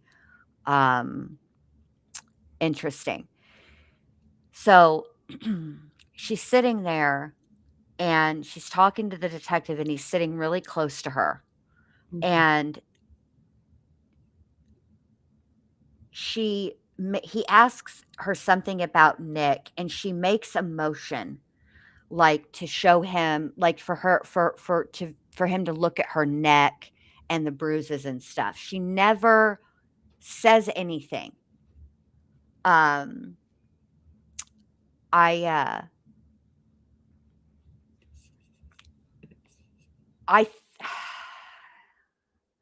wouldn't put it past Gypsy to hurt herself to make it look as if somebody else hurt her, to stage her own wounds. Right. I agree. I do think though, like those wounds that she's asked about in her interrogation are probably from her participating. Like I Right. think she blames it on Nick and like being rough with him during sex or something, doesn't she? She makes it out. What she actually says is that she withdrew consent and that everything that happened after that was not consensual. So in essence, she accused Nick of raping her. But I'm wondering if those bruises in were the bedroom fighting her. Oh, what happened, Amber? Come back. Here she comes. Say that last part again. I don't know how I dropped off, but no, I'm wondering if those bruises were like defensive wounds from Dee Dee fighting her off. Like if she participated. I have always struggled with Gypsy's saying that they painted each other's nails, and the last thing that her mom said to her was, "Please don't hurt me." That story Yeah.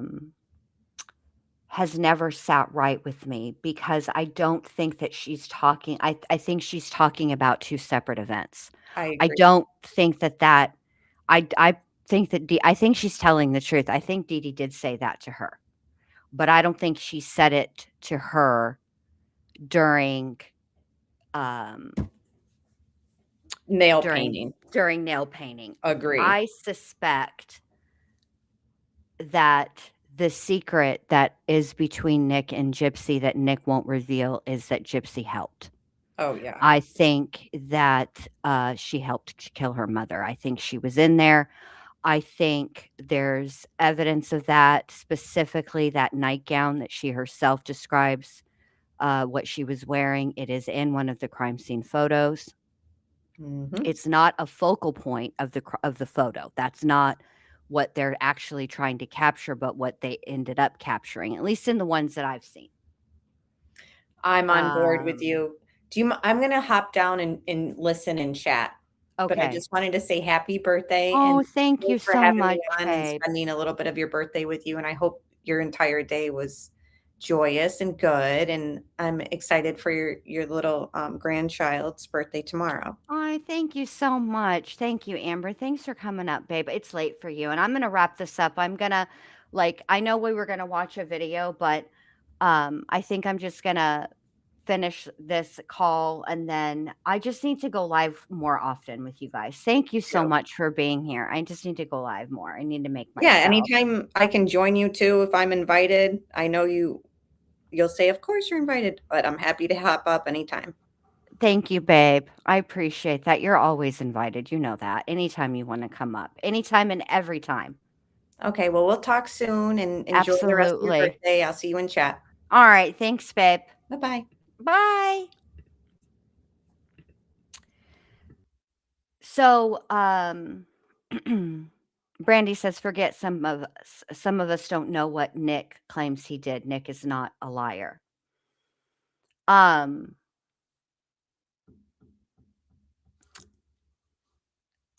he's not. He has said something. He has said the number of stab wounds consistently. That has been something that has uh, been consistent.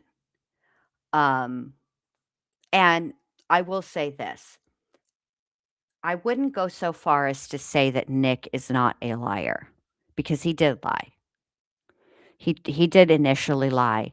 Um, and I mean, it was very brief. His story fell apart fairly quickly, and he ended up telling the truth. I'm not saying he's a good liar, but he did lie in the interrogation in the very beginning. He did. He's just not good at it. Um, but I think once he decided that he was gonna tell what happened, he told what happened, and I think that him saying he stabbed Dee Dee, uh, 4 times, I think he's telling the truth. Um I think he's telling the truth. I think that, I think that what he's withholding is the fact that Gypsy helped. That's what I think. So, yes, okay, so let me be clear. Nick claims that he stabbed Dee Dee a total of 4 times. There were 17 total stab wounds. Now, to be fair, not all of the stab wounds are equal. There are 4 very deep, penetrating wounds to Dee Dee's back and head. There's one, um, is it there's one to her head that's behind her ear.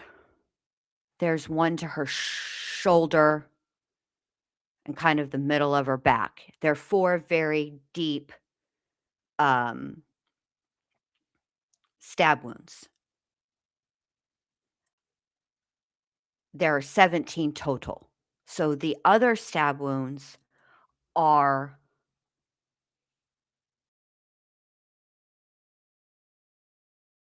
what they called, um, they're not deep, they're almost hesitation wounds. But what's interesting about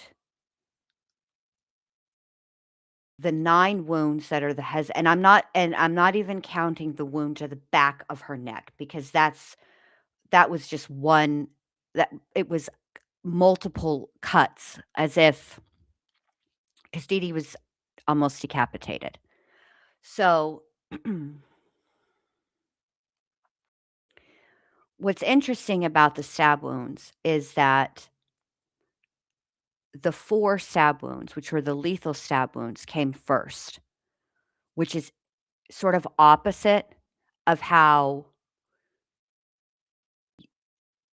you would think if it was one single person wielding the knife, creating all of the wounds.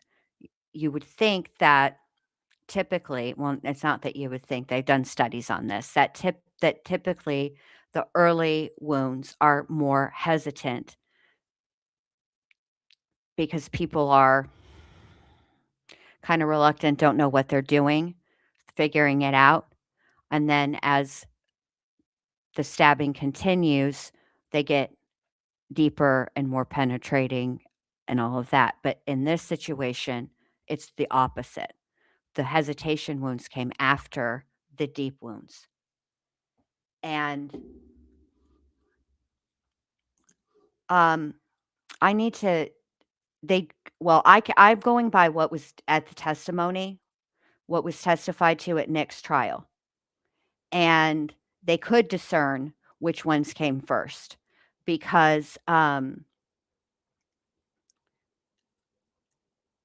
they knew that the lethal wounds came first because of the amount of blood in her chest cavity, and then also the way that the wounds appeared during autopsy. They can't say which of the 4 ones happened, what order they happened in, but they know that the lethal ones came before the hesitation wounds, because the hesitation wounds didn't bleed in the same way that the 4 very deep stab wounds did. There's not as much hemorrhaging around the wound itself, indicating that there was a lack of blood flow. It's in the testimony.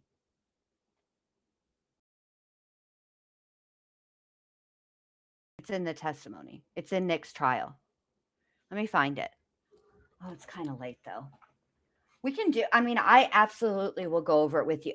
And the thing is, Misbehaving, I distinctly remember it from the testimony, because it was so unusual.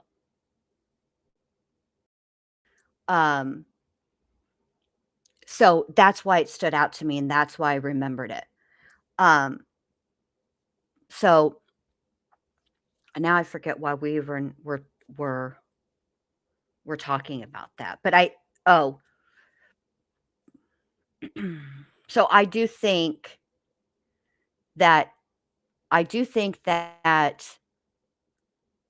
Gypsy was in the room, because it's never made sense to me that why would Dee Dee call out for Gypsy? Why would she do that?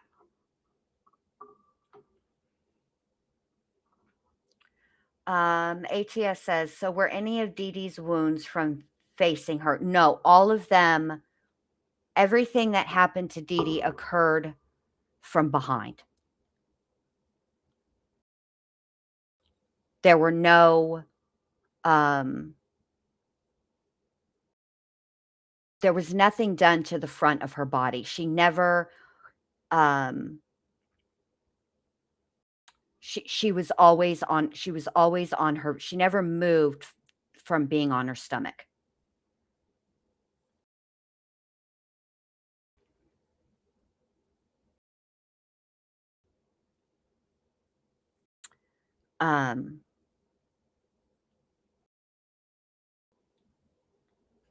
I'm going to have to, there's some things that I need to refresh myself on, but the stab wounds, that's just one of those things. Yeah, she was asleep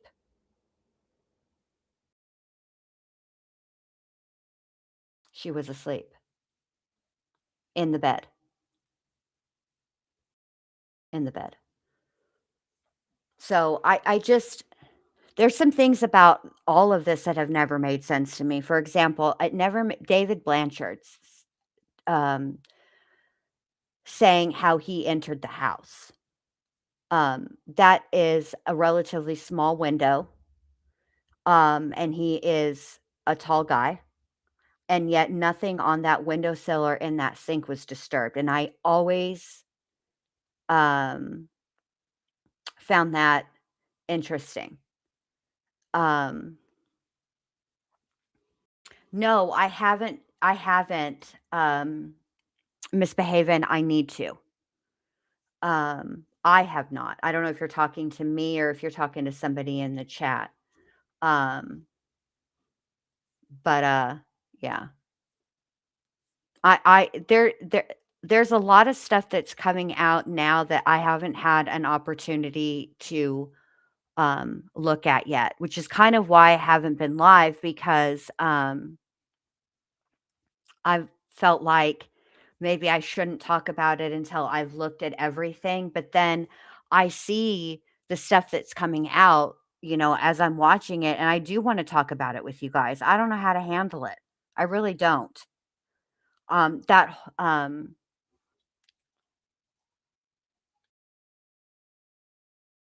Yeah, see, this is yeah, misbehaving.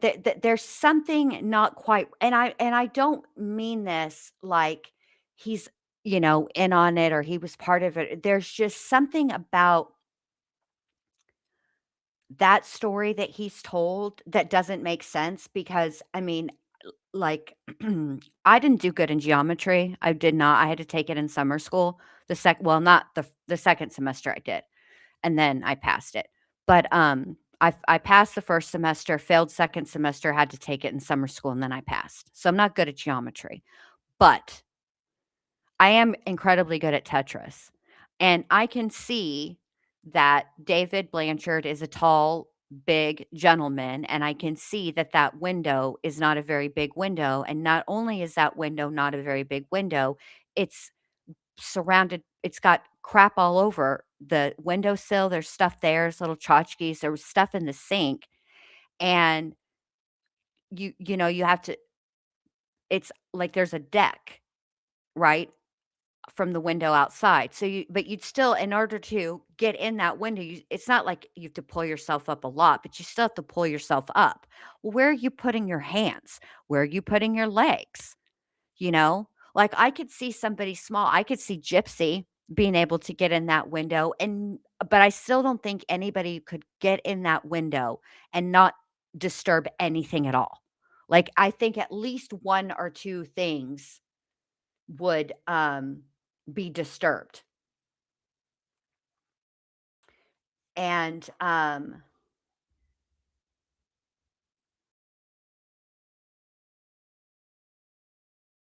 I so I don't I've never understood that story. It's never quite made sense to me. And I'm not sure if David is being careful about what he says because, he's worried that he broke into the house because technically he did. He didn't have the permission, and, the fact of the matter is the homeowner was found dead, so she could never say, "It's okay." You know what I mean? So I don't know. I'm not sure what just that story didn't make any sense. Um, and then this. This has never sat right with me either. Brandy says, "How can you understand Gypsy getting 1 bus ticket?" I don't. See, this is where Gypsy's story falls apart, right? Um, like if the plan was it, see, to Nick, right? There were two plans, I believe, right? The plan that Gypsy had in her own brain that she kept secret, and then the plan she told Nick, right? Why would you not go ahead and book your ticket to leave when you bought Nick's ticket? That just never made any sense to me. You know what I mean? Like that never made sense to me, which it almost makes me wonder if Gypsy had a plan D that Nick didn't know about, and she was not going to go to Wisconsin with him, but something changed.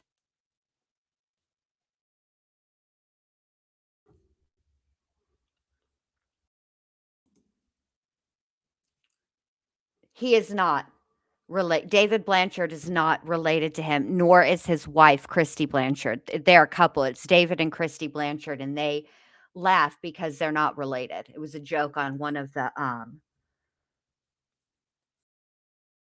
like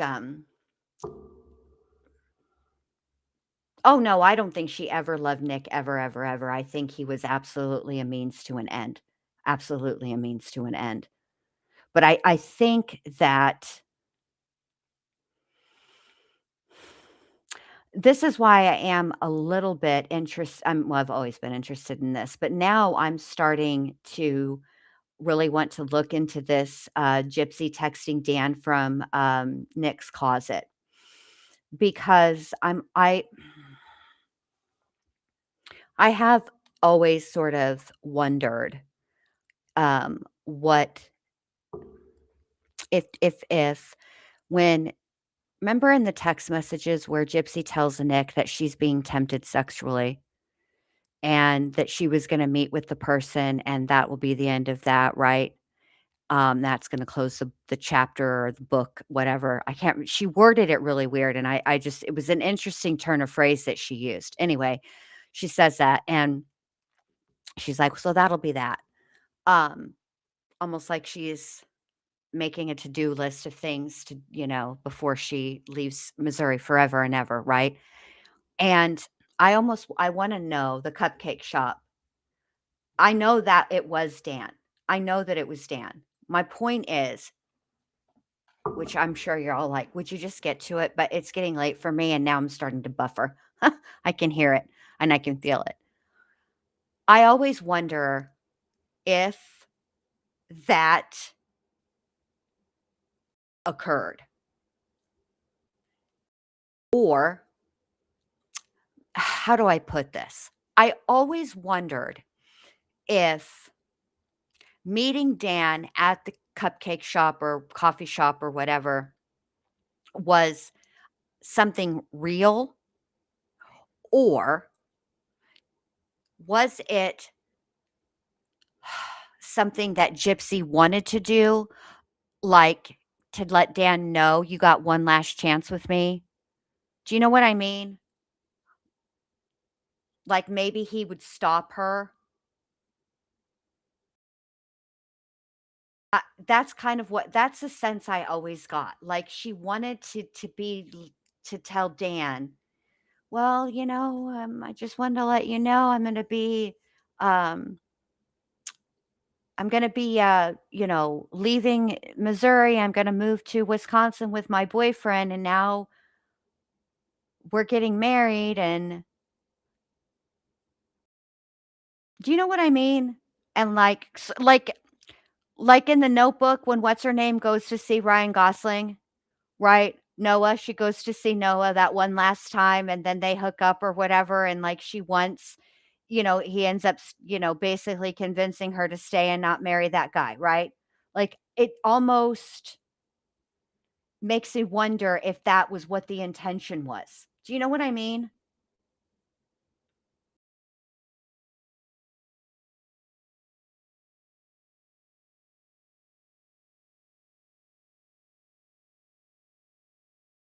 I've always sort of just kind of wondered because she does like to triangulate.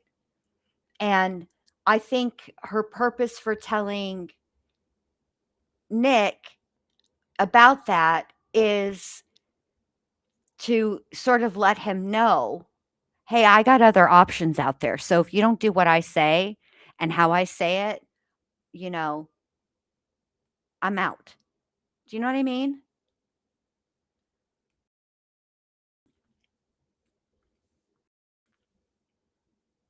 I don't know. I'll have to look into more of that. So do you guys want to just finish this call and then call it a night? We only have like 3 minutes left. Let's hear what Rod has to say and then we'll call it a night. And I'll just come back live tomorrow. I have to. So I miss you guys and I miss talking about this case. And I want to do a little bit of looking into some things that we talked about tonight that you guys brought up in the chat. So we can continue our convo. Let's do that. All right, here we go. And I've been looking up about a roundabout figure of how long prison time does the manslaughter charge, because that's what he's kind of going for, because the prosecutor came up to him and was talking about charging you with manslaughter at the end of all this. And so that carries... It's 15 years for manslaughter is the maximum. Yeah. And so it's like, it can either be from 5 to 15 years. And I'm like, I could do that. At least it won't be 25 to life or something like that. But there's a lot of factors that need to be taken into account with that as well. So it could be even less than 15. Yeah, that's right. So just hope for the best, baby. Yeah, hope for the best, prepare for the worst. Yeah. But the good thing is it's not going to get, like, the conversations, I don't think it's going to get any worse than what was in those texts. Yeah, that was like some big guns they had there, so so yeah, if you know what that big guns are, you know your enemy. Right. You can be a good offense. Right. Did you hear anything on your blood test? What's that? Did you hear anything on your blood test? Not yet. They still haven't called me to medical yet. I think they're probably going to give me the results tomorrow. Hopefully tomorrow. They said anywhere from like a day to 2 days. So yeah. I think they're probably pretty busy, and I was busy all day too. So. Yeah. But as soon as I hear, I'll let y'all know. Okay. Well, give us a call when you can. When you feel like it, you don't have to call every night, but if you feel like you want to, you can. That's no problem. Okay, baby? Okay, I love you, Daddy. I love you too. Look, I'm going to come back and see you in September. Okay. Next time I get off the boat. So I'm not sure what day yet, but we'll keep in touch. I'll let you know, okay? That sounds good. Okay. I love you. Good night. I love you. All right. Bye-bye.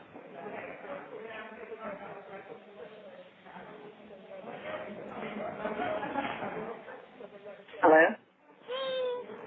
Hey.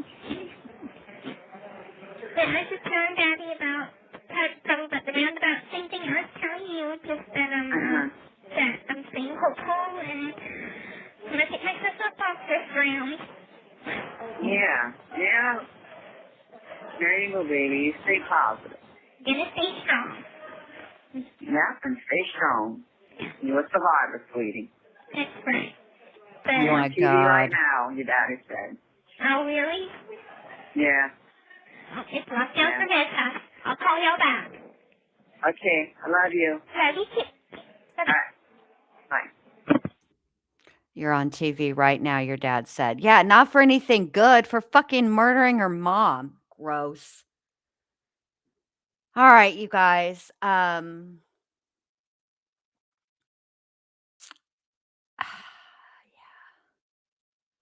Bruh. All right, you guys. I'm going to let you go for tonight. Thanks for hanging out with me tonight. Thanks for spending my birthday with me. I appreciate it very, very much. If you haven't done so already, would you please do me a favor and give me a thumbs up or a thumbs down, however you feel I deserve it. And would you please hype the video if it gives you a chance if it gives you that opportunity. Sometimes it'll let you, sometimes it won't. I just know it's after the video or after the live. Anyway, I'll see you guys back here tomorrow. We got much, much more to discuss. Thank you guys so much. Thank you for all the birthday wishes. I appreciate it so much. Thank you, thank you, thank you. I'm glad I got to spend it with you guys. Thanks to the mods. Thank you, Amber and Allie. Thank you for making that video. I cannot wait to go and look at it. I'm going to share it on my community tab. Thank you, thank you, thank you guys. Have a fantastic rest of your night, and I will see you later. Bye.